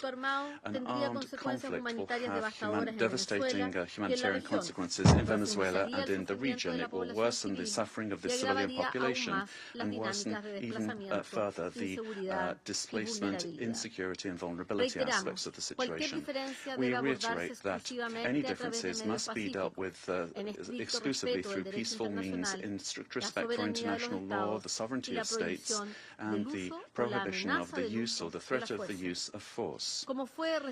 As was recently indicated by the heads of state of Brazil, Chile, Mexico, Uruguay, and Spain, we express our concern with regard to any attempt to control government administration or foreign ownership of strategic assets. This would be against international law and would threaten the political, economic, and social stability of the region. Mr. President, given this complex scenario, Chile welcomes the role that could be played by multilateral fora, and here particularly we would refer to the role of the United Nations, and particularly the role that could be played by the Secretary General and by this Council, with the consent of the parties involved to contribute to de-escalating the situation and searching for an understanding that would favour a peaceful and lasting exit to the crisis. Prudent leadership and experience of our organisation, as well as the regional organisations and mechanisms, could be very relevant to avoid a further worsening of the situation and to keep open the channels of communication. Chile reiterates its preparedness to support constructive initiatives that will point in this direction and work together with countries of the region and with the international community for stability and mutual understanding and respect for the principles that underpin this organisation. Thank you. I thank the representative of Chile for the statement and now give the floor to the representatives of Brazil. Mr. President, we'd like to thank Somalia for convening this emergency session of the Security Council. Brazil categorically and firmly rejects the armed intervention in Venezuelan territory in flagrant violation of the Charter of the United Nations and of international law. The bombings on Venezuelan territory and the capture of its president cross an unacceptable line. These acts constitute a very serious affront to the sovereignty of Venezuela and set an extremely dangerous precedent for the entire international community. The Charter of the United Nations establishes as a pillar of the international order the prohibition of the use of force against the territorial integrity or political independence of any state, except in the circumstances strictly provided for therein. The acceptance of actions of this nature would inexorably lead to a scenario marked by violence, disorder, and the erosion of multilateralism to the detriment of international law and institutions. The effects of the weakening of international governance and cooperation mechanisms are already evident. The record number since the Second World War of 61 active armed conflicts, the unprecedented figure of 117 million people in situations of humanitarian disaster around the world, reflecting the increase in wars, displacement and crimes against humanity, such as the genocide in Gaza, and the global increase in military spending, which is approaching the historical mark of $2.7 trillion. As Brazil has reiterated on numerous occasions, the norms that govern coexistence among states are mandatory and universal. They do not admit exceptions based on ideological, geopolitical, political, economic, or any other kind of interests or projects. They do not admit that the exploitation of natural or economic resources justifies the use of force or the illegal change of a government. The multipolar world of the 21st century, which promotes peace and prosperity, must not be confused with spheres of influence. We cannot accept the argument that the end justifies the means. This reasoning lacks legitimacy and opens the possibility of granting the strongest the right to define what is just or unjust, what is right or wrong, and even to ignore national sovereignties, imposing the decisions to be taken by the weakest. Latin America and the Caribbean have made peace a conscious, lasting, and irreversible choice. The resort to force in our region evokes chapters of history that we believed we'd left behind us and endangers the collective effort to preserve the region as a zone of peace and cooperation, free of armed conflicts, respectful of international law and the principle of non-intervention. Armed interventions in the past have had profoundly negative and lasting consequences. Contrary to freedom and democracy, those interventions produced authoritarian regimes and serious violations of human rights, leaving as a lamentable result thousands of dead, political prisoners, tortured persons, and disappeared persons whose families still today search for their loved ones, as well as justice and reparation. For the first time in South America, a profoundly alarming event has occurred. An external armed aggression with the deployment of troops and bombings in a neighboring country contiguous with Brazil, with which we share more than 2,000 kilometers of border. Mr. President, South America is a zone of peace. I insist upon that. We have upheld and will uphold with full determination peace and non-intervention in our region. Furthermore, Brazil does not believe that the solution to the situation in Venezuela lies in the creation of protectorates in the country, but rather in solutions that respect the self-determination of the Venezuelan people within the framework of its constitution. The events of January 3rd transcend the regional sphere. The attack on the sovereignty of any country, regardless of the direction of its government, affects the entire international community. This and other cases of armed intervention against the sovereignty of a country, its territorial integrity, or its institutions must be vehemently condemned. It is up to this Council to assume its responsibility and react with determination, clarity, and obedience to international law in order to prevent the law of force from prevailing over the force of law. Brazil trusts that the future of Venezuela will be built by the Venezuelan people through dialogue, without external interference, and within the framework of international law. Thank you. I thank the representative of Brazil for the statement, and now give the floor to the representative of Mexico.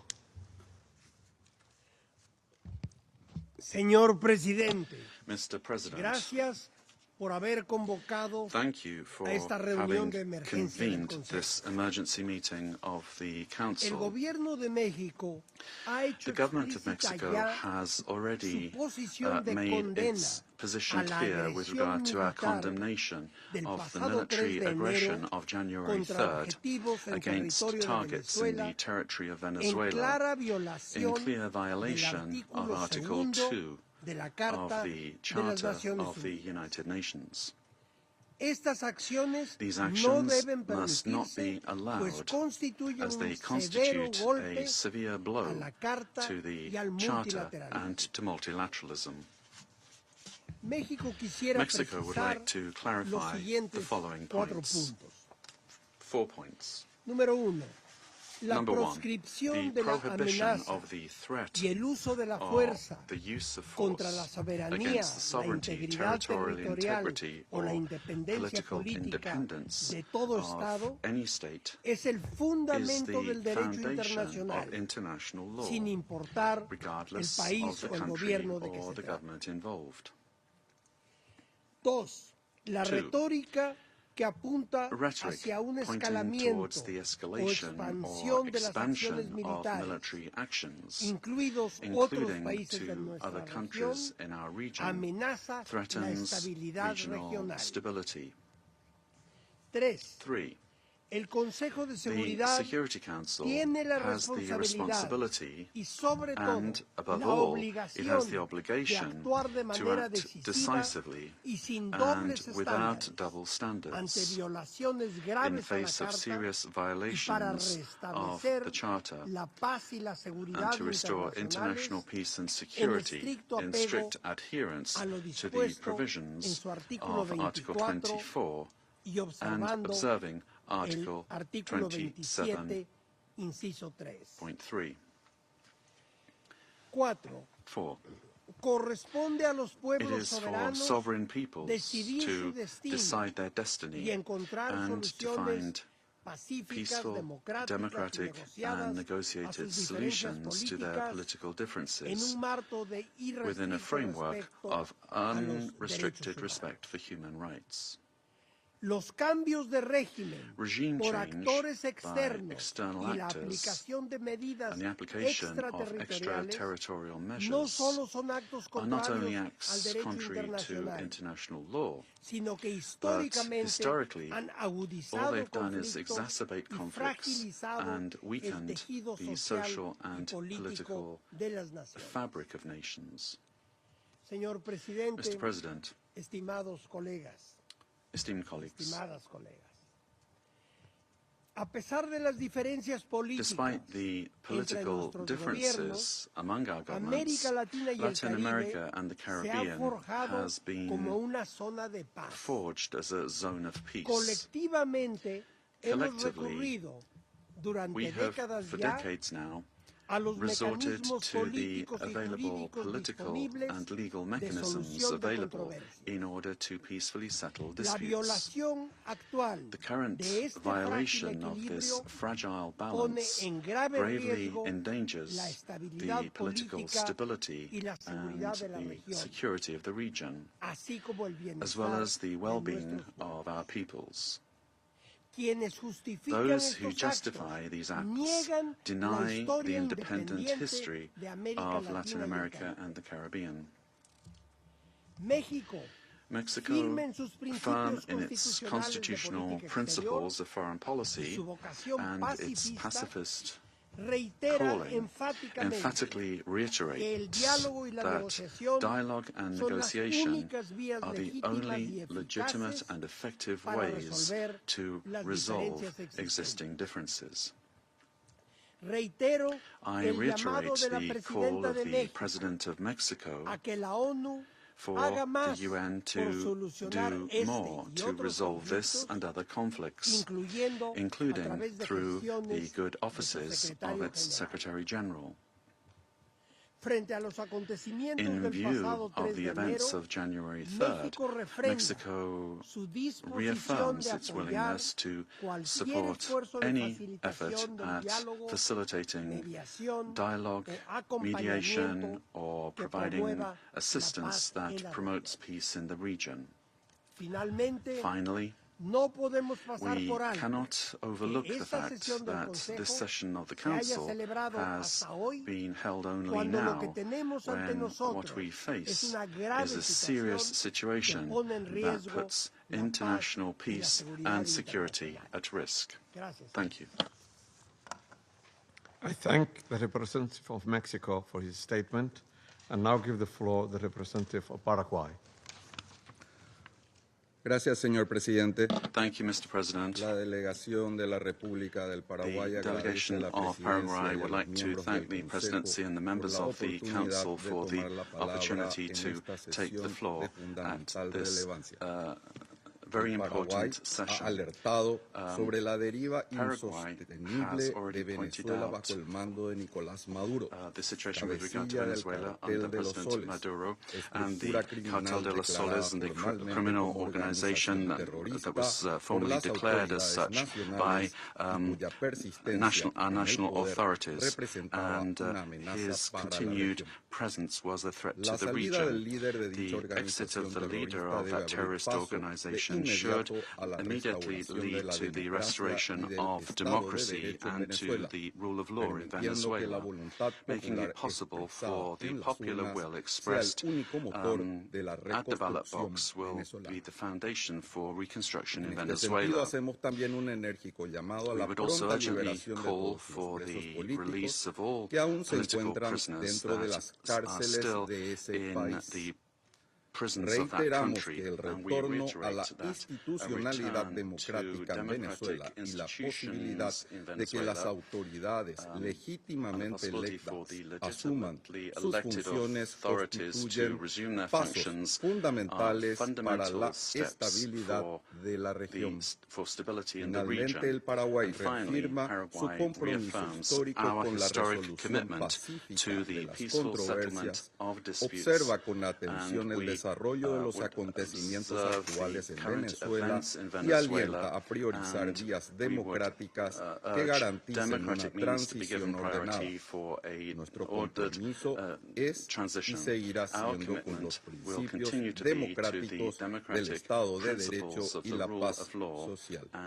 Muchas gracias, señor presidente. Thank you very much, Mr. President. I thank the representative of Paraguay for his statement, and now give the floor to the representative of Cuba. Gracias, señor presidente. Thank you, Mr. President. Mr. Cuba sabiera las intervenciones que realizarán Cuba aligns itself with the statement to be delivered by Eritrea on behalf of the group of friends of the United Nations and Uganda on behalf of the non-aligned movement. Since September of last year, Cuba has been denouncing the hegemonic and criminal plans of the United States and its aggressive projection against Venezuela and the region. We have clearly been exposed to the serious and unpredictable consequences of the irresponsible conduct of the U.S. government for the political, social and economic stability of Latin America and the Caribbean, and more generally for international peace and stability.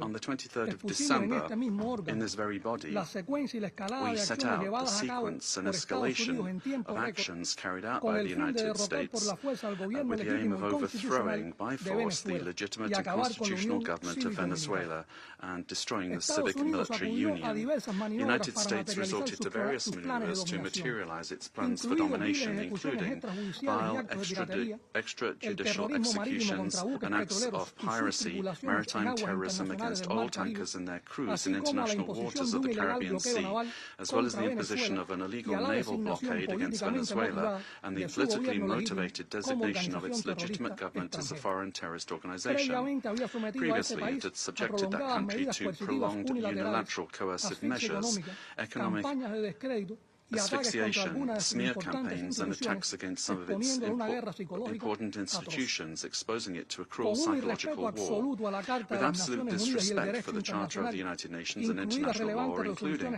relevant resolutions adopted by this Council and by the General Assembly. On January the 3rd, United States military forces attacked Venezuela with total brutality and treachery, and in an unacceptable and barbaric act kidnapped its legitimate president, Nicolas Maduro, and his companion Celia Flores. Cuba condemns in the strongest terms the military aggression of the United States against Venezuela, while categorically reiterating its absolute support and solidarity with the Venezuelan people, and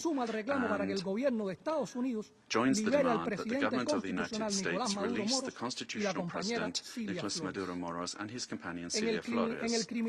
In the criminal attack perpetrated by the United States, 32 Cubans lost their lives in combat actions. They were carrying out missions on behalf of the Revolutionary Armed Forces and the Ministry of the Interior at the request of counterpart bodies of that country.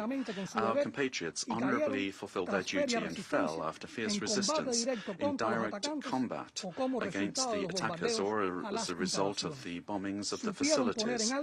Through their heroic actions, they upheld the solidarity sentiments of millions of our compatriots.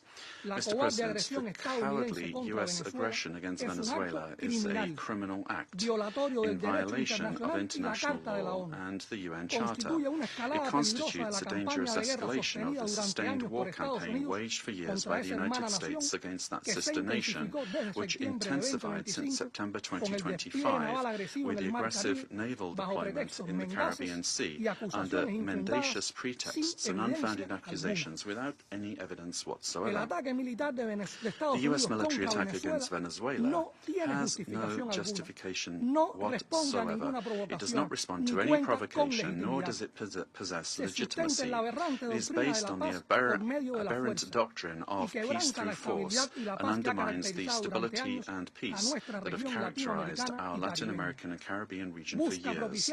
It seeks to promote a change in the constitutional order of the Bolivarian Republic of Venezuela, freely chosen by its people. Its ultimate objective is not the false narrative of combating drug trafficking, but control over Venezuela's land and natural resources, as has been openly and shamelessly declared by President Trump and his Secretary of State. This is an imperialist and fascist aggression with objectives of domination that seeks to revive the U.S. hegemonic ambitions over our America, anchored in the outdated Monroe Doctrine. It also seeks to intimidate and subjugate the governments of Latin America and the Caribbean.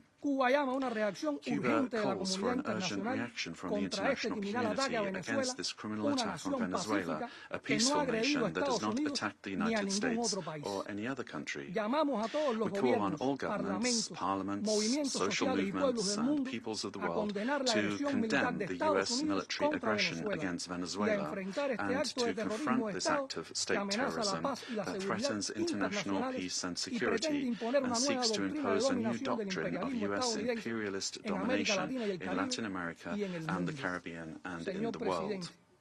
Mr. President, the recent statements about imperialist plans to steer Venezuela toward a supposed safe, appropriate and prudent transition are totally unacceptable. In the U.S.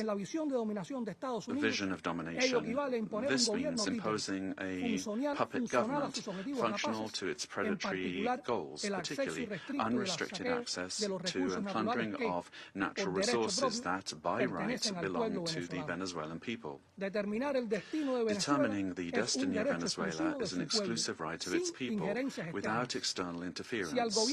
If the U.S. government, lacking any moral authority whatsoever, truly cared about the peace, freedom and justice of Venezuelan men and women, it would not have bombed that territory with absolute disregard for the lives, sovereignty and territorial integrity of that nation. I conclude by reaffirming our unwavering adherence to the proclamation of Latin America and the Caribbean as a zone of peace, and by calling for action with the firmness and determination that current circumstances demand, always in defense of international law and of the future of peace for all the peoples of our America and of the world. Thank you. I thank the representative of Cuba for the statement and now give the floor to the representative of Nicaragua. Muchas gracias, señor presidente. Thank you very much, Mr. President. Latin America and the Caribbean is a zone of peace, declarada por la comunidad de estados declared by the community of Latin American and Caribbean states, CELAC, on behalf of all of the peoples and governments of our region. This zone of peace must be fully respected by all governments of the world without exception, and in particular by the members of this Security Council responsible for international peace and security. This decision, the desires and aspirations of our peoples, are a noble contribution to world peace, to international law, and to the United Nations Charter. Señor presidente, Nicaragua respalda lo expresado por la presidenta interina de Venezuela, Delcy Rodríguez, que pide la liberación inmediata del presidente constitucional y legítimo de Venezuela, Nicolás Maduro Moros, y la primera combatiente de la patria, Cilia Flores.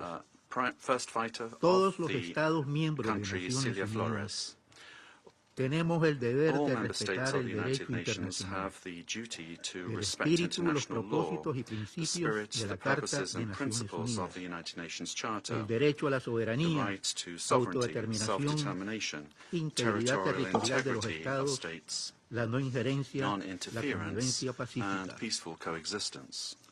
El pueblo venezolano es el pueblo digno de Bolívar, de Chávez, de Maduro, e históricamente indoblegable, que defiende su soberanía y su derecho a la paz. Nicaragua siempre estará con Venezuela. La paz ha sido profundamente herida y la familia humana, la comunidad de naciones, los pueblos del mundo, urgimos que se reinstale como absoluto reflejo de la dignidad de todos los pueblos. Muchas gracias. Respect the dignity of all peoples. Thank you. I thank the representative of Nicaragua for the statement and now give the floor to the representative of Trinidad and Tobago. Thank you, Mr. President. The delegation of Trinidad and Tobago thanks the Security Council for convening this urgent meeting following the recent developments in the Bolivarian Republic of Venezuela. My delegation addresses this council today as a Caribbean nation, a neighbor of Venezuela, and a long-standing advocate for peaceful coexistence and the rule of law. The government of Trinidad and Tobago has taken note of the military operations undertaken by the United States in Venezuela. We remain committed to cooperative efforts led by the United States to disrupt and dismantle networks that enable transnational crime across the Americas, whose activities have had debilitating effects on the security and stability of the region. Trinidad and Tobago remains steadfast in its support of the United States of America's initiatives that strengthen regional security, reinforce the rule of law, and safeguard the well-being of our societies, the Americas. The government of Trinidad and Tobago, while valuing its long-standing and robust partnership with the United States, remains equally committed to maintaining a constructive and respectful relationship with the Bolivarian Republic of Venezuela and continues to uphold peaceful relations with the people of Venezuela. The delegation of Trinidad and Tobago wishes to underscore its long-standing relationship with both the United States and Venezuela and stands ready to work collaboratively with all partners who share the aspiration of a safer, more prosperous and stable hemisphere. Mr. President, I thank you. I thank the representative of Trinidad and Tobago and now give the floor to the representative of Spain. Señor presidente, en primer lugar, me gustaría felicitarle por la asunción de la presidencia mensual del Consejo de Seguridad de Naciones Unidas y desearle todo el éxito en el desempeño de sus funciones. Agradezco la convocatoria de esta importante reunión y también transmito mi agradecimiento a la secretaria general adjunta y jefa del Departamento de Asuntos Políticos y Consolidación de la Paz de las Naciones Unidas, señora Di Carlo, por la información proporcionada en el día de hoy. España expresa su profunda preocupación por lo ocurrido en Venezuela, que, como ha señalado el Secretario General de las Naciones Unidas, constituye un very worrying precedent with implications for the region and for the world. El respeto a los principios de la Carta de Naciones Unidas, en particular a la soberanía e integridad territorial de los Estados y a la prohibición del uso y amenaza de la fuerza, es indispensable para garantizar la convivencia indispensable to ensure international coexistence. España defiende la Spain vigencia de un defends orden the internacional validity of basado an en international reglas, order that is donde resulta rules-based, where imperativo it is imperative, apostar, como recoge el artículo as set out in 2.3 Article de la Carta, por 2.3 of el the arreglo Charter, to pacífico de las pursue the controversias. peaceful settlement of Consideramos que disputes. estas acciones We constituyen consider un that these precedente muy actions preocupante constitute a para la very paz y la troubling seguridad precedent for regional, regional peace y and recordamos que security, los recursos and naturales we del país recall son that parte the natural de resources su of the country soberanía. are part of its sovereignty. Compartimos que la lucha We contra share el the crimen view that the organizado en la fight región against es una organized prioridad, crime in the region is a pero priority, esa lucha but solo that puede hacerse fight can mediante la only be cooperación waged through internacional. international cooperation. Compartimos también que es We prioritario also defender share the los view derechos that humanos it is y a las libertades priority públicas to en Venezuela. defend human rights and España quiere fundamental trabajar freedoms por la in paz, la Venezuela. estabilidad, la Spain democracia, seeks el to work for progreso, peace, stability, democracy, y la progress justicia and social. social Y eso no justice, puede venir and impuesto that por la cannot fuerza. be imposed by Eso solo force. puede venir a It través can de un only diálogo come through extenso entre broad venezolanos, dialogue among con una Venezuelans, solución leading venezolana to a pacífica y peaceful and democrática, democratic que sea la Venezuelan voz del pueblo solution. venezolano It la must que be the marque el voice of the destino Venezuelan de people that Venezuela.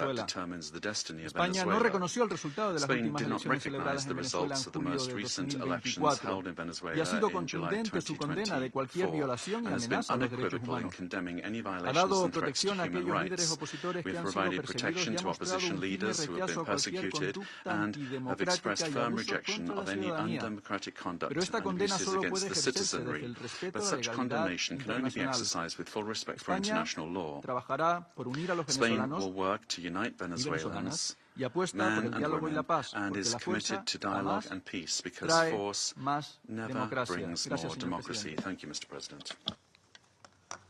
I thank the representative of Spain, and I now give the floor to the representative of South Africa. Thank you, Mr. President. We wish to congratulate the Federal Republic of Somalia for assuming the rotating presidency of the United Nations Security Council for the month of January, and wish you and your delegation all the best in the execution of your responsibilities. We also wish to thank you for convening this debate and affording all UN member states to participate, because the situation in Venezuela concerns all UN member states, given its implications for the credibility of the UN Charter and international law. Mr. President, integral to the maintenance of international peace and security since the establishment of the United Nations is the understanding that no nation can claim to be legally or morally superior to another. We are all nations born out of different histories and contexts, ascribing to the common values and principles enshrined in the Charter of the United Nations. Chief amongst these principles is the sovereign equality of all its members. By signing the Charter, we have all committed to settle our international disputes by peaceful means in such a manner that international peace, security, and justice are not endangered. We have also committed to refrain in our foreign relations from the threat or use of force against the territorial integrity or political independence of any state, or in any other manner inconsistent with the purposes and principles of the United Nations. The International Court of Justice has also previously affirmed that international law prohibits the use of force and intervention in another state's affairs. Due to the shortcomings of its predecessor, the League of Nations, the UN was created to prevent countries from resorting to conflict, to settle disputes, and prohibit the use of force unless it is done in a legally prescribed manner. In doing so, the UN has played a pivotal role in ensuring peaceful existence amongst nations, including in ending the colonial subjugation by powerful countries over others, underpinned by respect for the equal rights of nations, large and small, and respect for the principle of equal rights and self-determination of peoples. Joining the organization and committing to its principles afforded protection to many of us, with the supposed assurance that no longer would one nation be seen as inferior to another. Unfortunately, when countries ignore the Charter and act contrary to its central premise, it undermines the credibility of the entire system in which we all undertake our international relations. The stability of the international system depends not only on the respect, but on the consistent application of these established legal norms. We all benefit from a rules-based international order based on international law. When we break those norms, we invite anarchy and an environment where might makes right, ignoring the complexity of interrelations and interdependence in our modern world. Mr. President, the unilateral military strikes carried out by the United States of America against Venezuela and the abduction of President Nicolas Maduro and his spouse from Venezuelan territory for transfer to the United States wantonly violates the sovereignty and territorial integrity and independence of Venezuela. These actions are also in stark contrast to our established legal norms, reinforcing the belief that might is right and undermining diplomacy. History has repeatedly demonstrated that military invasions against sovereign states yield only instability and deepen crises. Unlawful unilateral force of this nature undermines the stability of the international order and the principle of equality among nations.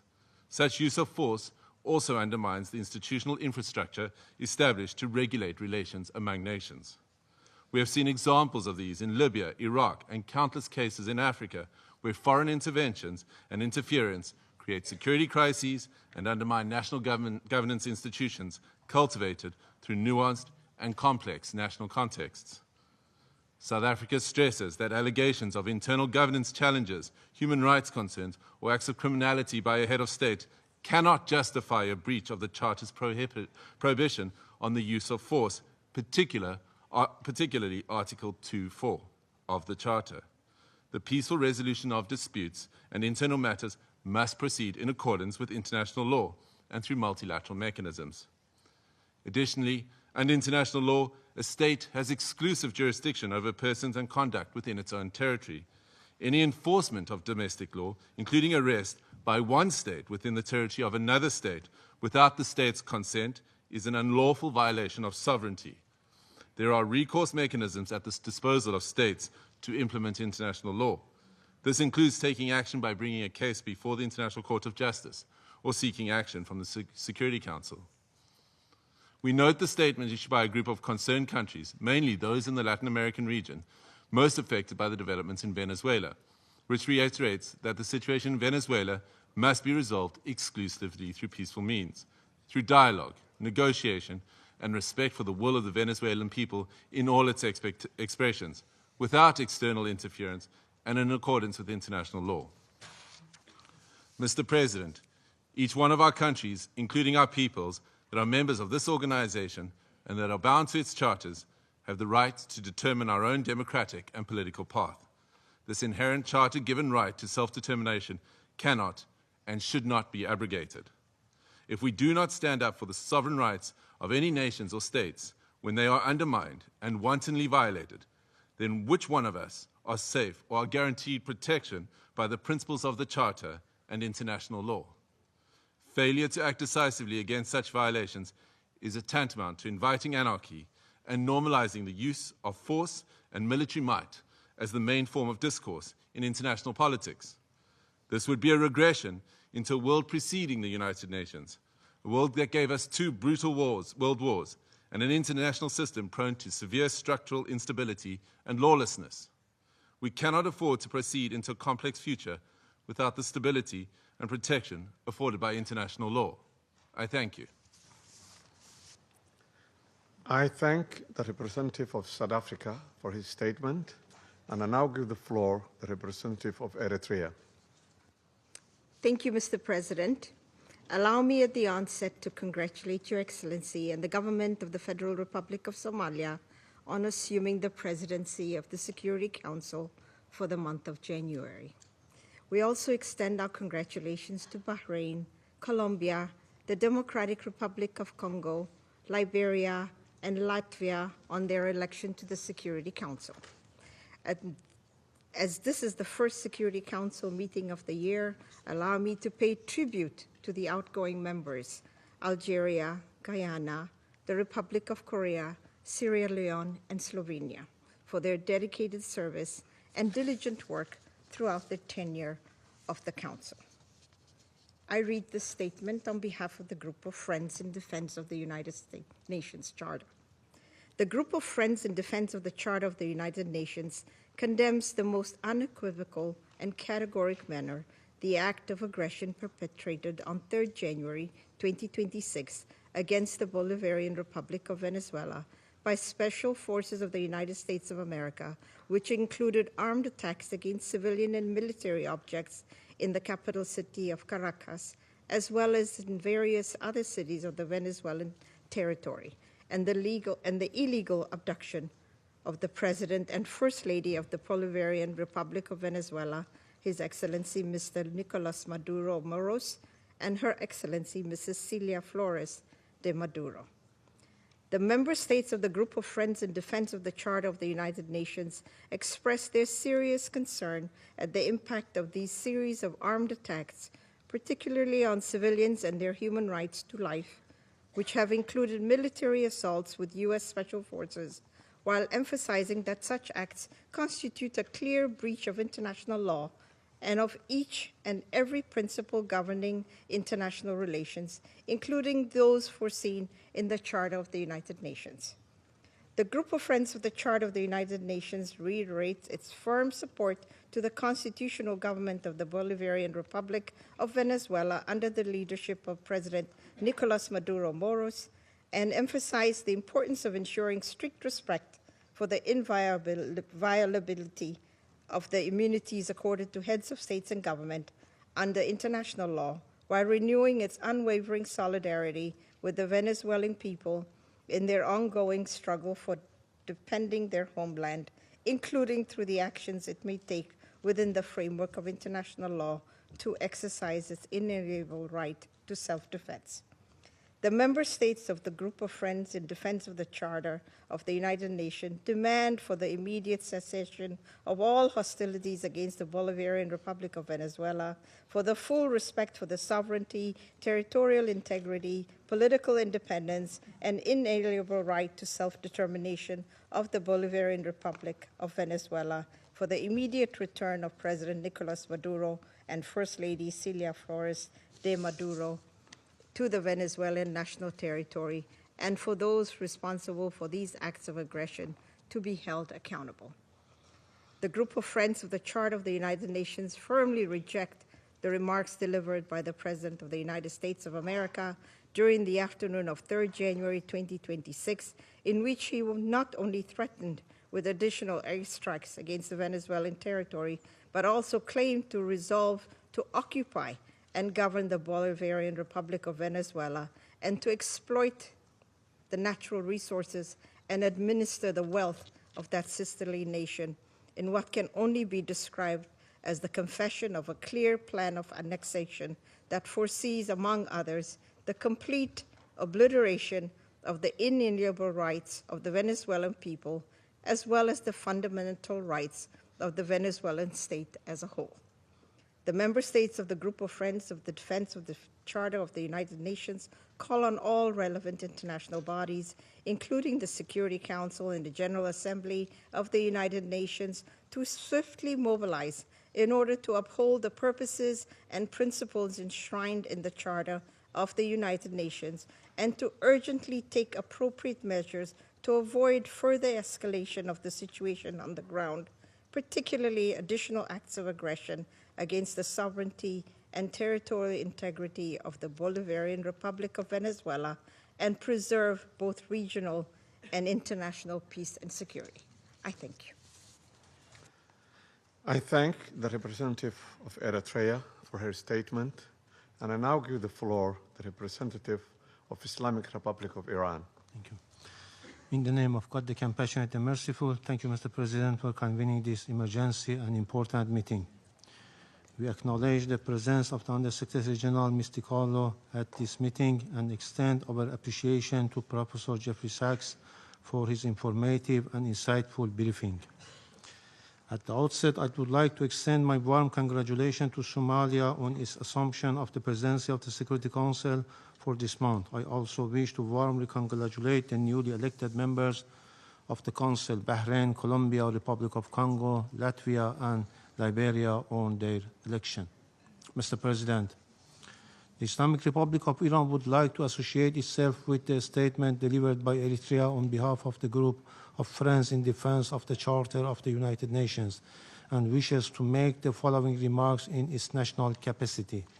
First, the Islamic Republic of Iran condemns in the strongest possible terms the military attack carried out by the United States of America against the Bolivarian Republic of Venezuela. This illegal act constitutes a state terrorism a manifest violation of Charter of the United Nations, particularly Article 2, Section 4 and Section 7, and peremptory norms of the international law, and amounts to an internationally wrongful act and a full-fledged act of aggression. Such military aggression against an independent member state of the United Nations establishes a serious breach of regional and international peace and security, with far-reaching consequences for the international system as a whole. Second, the abduction of democratically elected president and the First Lady of the Bolivarian Republic of Venezuela by the United States constitute a flagrant violation of customary international law, including the principles of the inviolability of the immunities accorded to the heads of a state and government under international law, and represent a grave assault on the sovereign equality of states.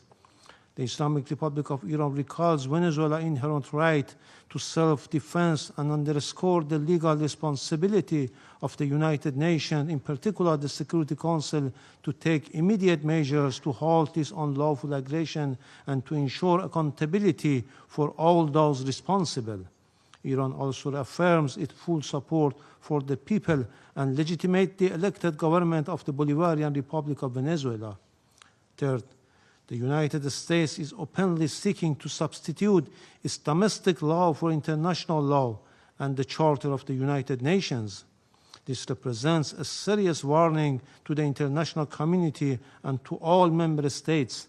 Such unlawful conduct strikes at the very foundations of the Charter-based international legal order and establishes a dangerous precedent that must be categorically and unequivocally rejected.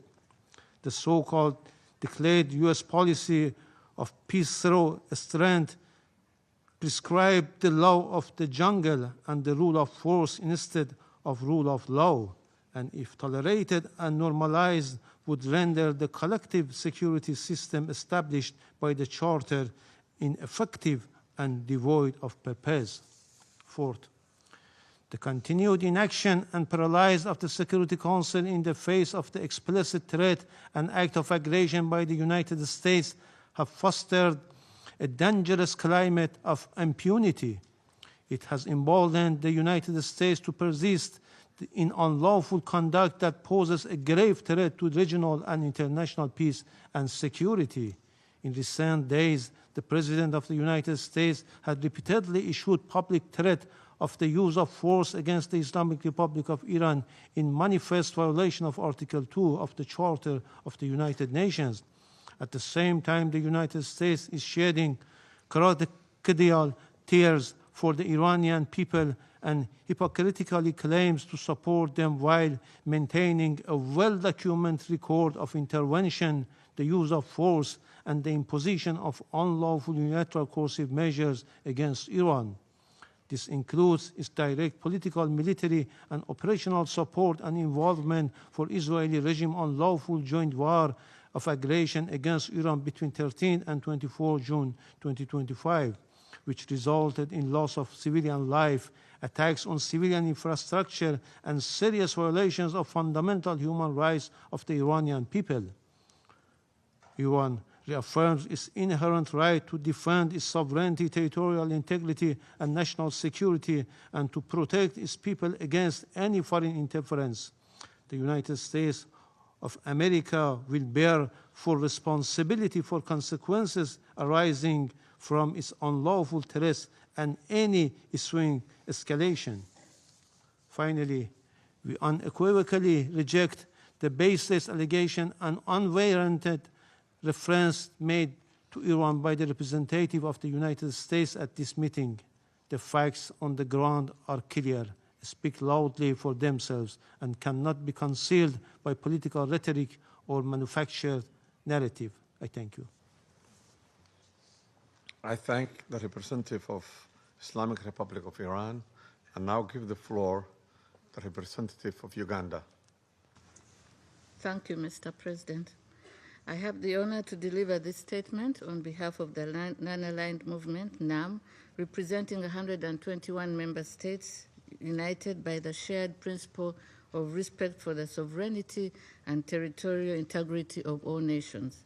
The Coordinating Bureau of the Non-Aligned Movement, NAM, categorically condemns the act of aggression perpetuated by the United States of America against the Bolivian Republic of Venezuela since the early hours of 3rd January 2026, which included armed attacks against civilian and military locations in the capital city of Caracas, as well as in various other cities of the Venezuelan territory. The Coordinating Bureau of the Non-Aligned Movement notes that attacks in question, which blatantly violate the purposes and the principles enshrined in the Charter of the United Nations, as well as the norms of the international law, constitute an act of war against the Bolivian Republic of Venezuela that undermines both regional and international peace, security, and stability, while also threatening the very right to life of the Venezuelan people. Excuse me. The Coordinating Bureau of the Non-Aligned Movement demands the immediate cessation of all hostilities against the Bolivian Republic of Venezuela, the full respect of the sovereignty, territorial integrity, political independence, and inalienable rights to the self-determination of Bolivian Republic of Venezuela, and that those responsible for those ongoing acts of aggression to be held accountable. The Coordinating Bureau of the Non-Aligned Movement reaffirms the inviolability of the immunities accorded to the heads of states and government under international law, which constitute a fundamental pillar of sovereign equality, peace, coexistence, and stable international relations. These immunities, firmly rooted in customary international law and consistent with the purposes and principles of the Charter of the United Nations, must be respected universally without discrimination, and any actions or measures that undermine or selectively disregard them risk eroding multilateralism, destabilizing international relations, and weakening the international legal order. Excuse me. Mr. President, the Coordinating Bureau of the Non-Aligned Movement reiterates its full solidarity with the people and government of the Bolivian Republic of Venezuela at this critical time, and insists that military solutions are not viable avenues for addressing any issues that may be of concern between members of the international community. I thank you, Mr. President. I thank the representative of Uganda for the statement.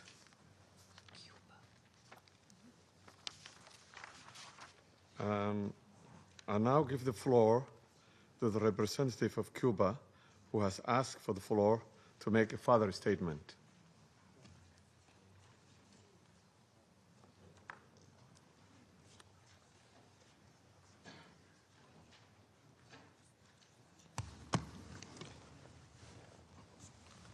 Gracias, señor presidente. Thank you, Mr. Señor President. presidente, Mr. President, mi delegación se ve obligada a hacer uso de la my delegation palabra feels it must take para the floor responder a again las to acusaciones respond to the infundadas unfounded formuladas por la delegación de accusations Estados formulated Unidos by contra the Cuba. United States against Resulta Cuba. indignante It que is, quienes han we are protagonizado indignant that those agresiones that have led unilaterales y unilateral violaciones aggressions and sistemáticas del derecho systematic internacional violations of pretendan international law erigirse en jueces de otros estados pretend to soberanos, judge lo other que en una sovereign actitud states absolutamente inmoral with a e totally irrespetuosa immoral e and irresponsable.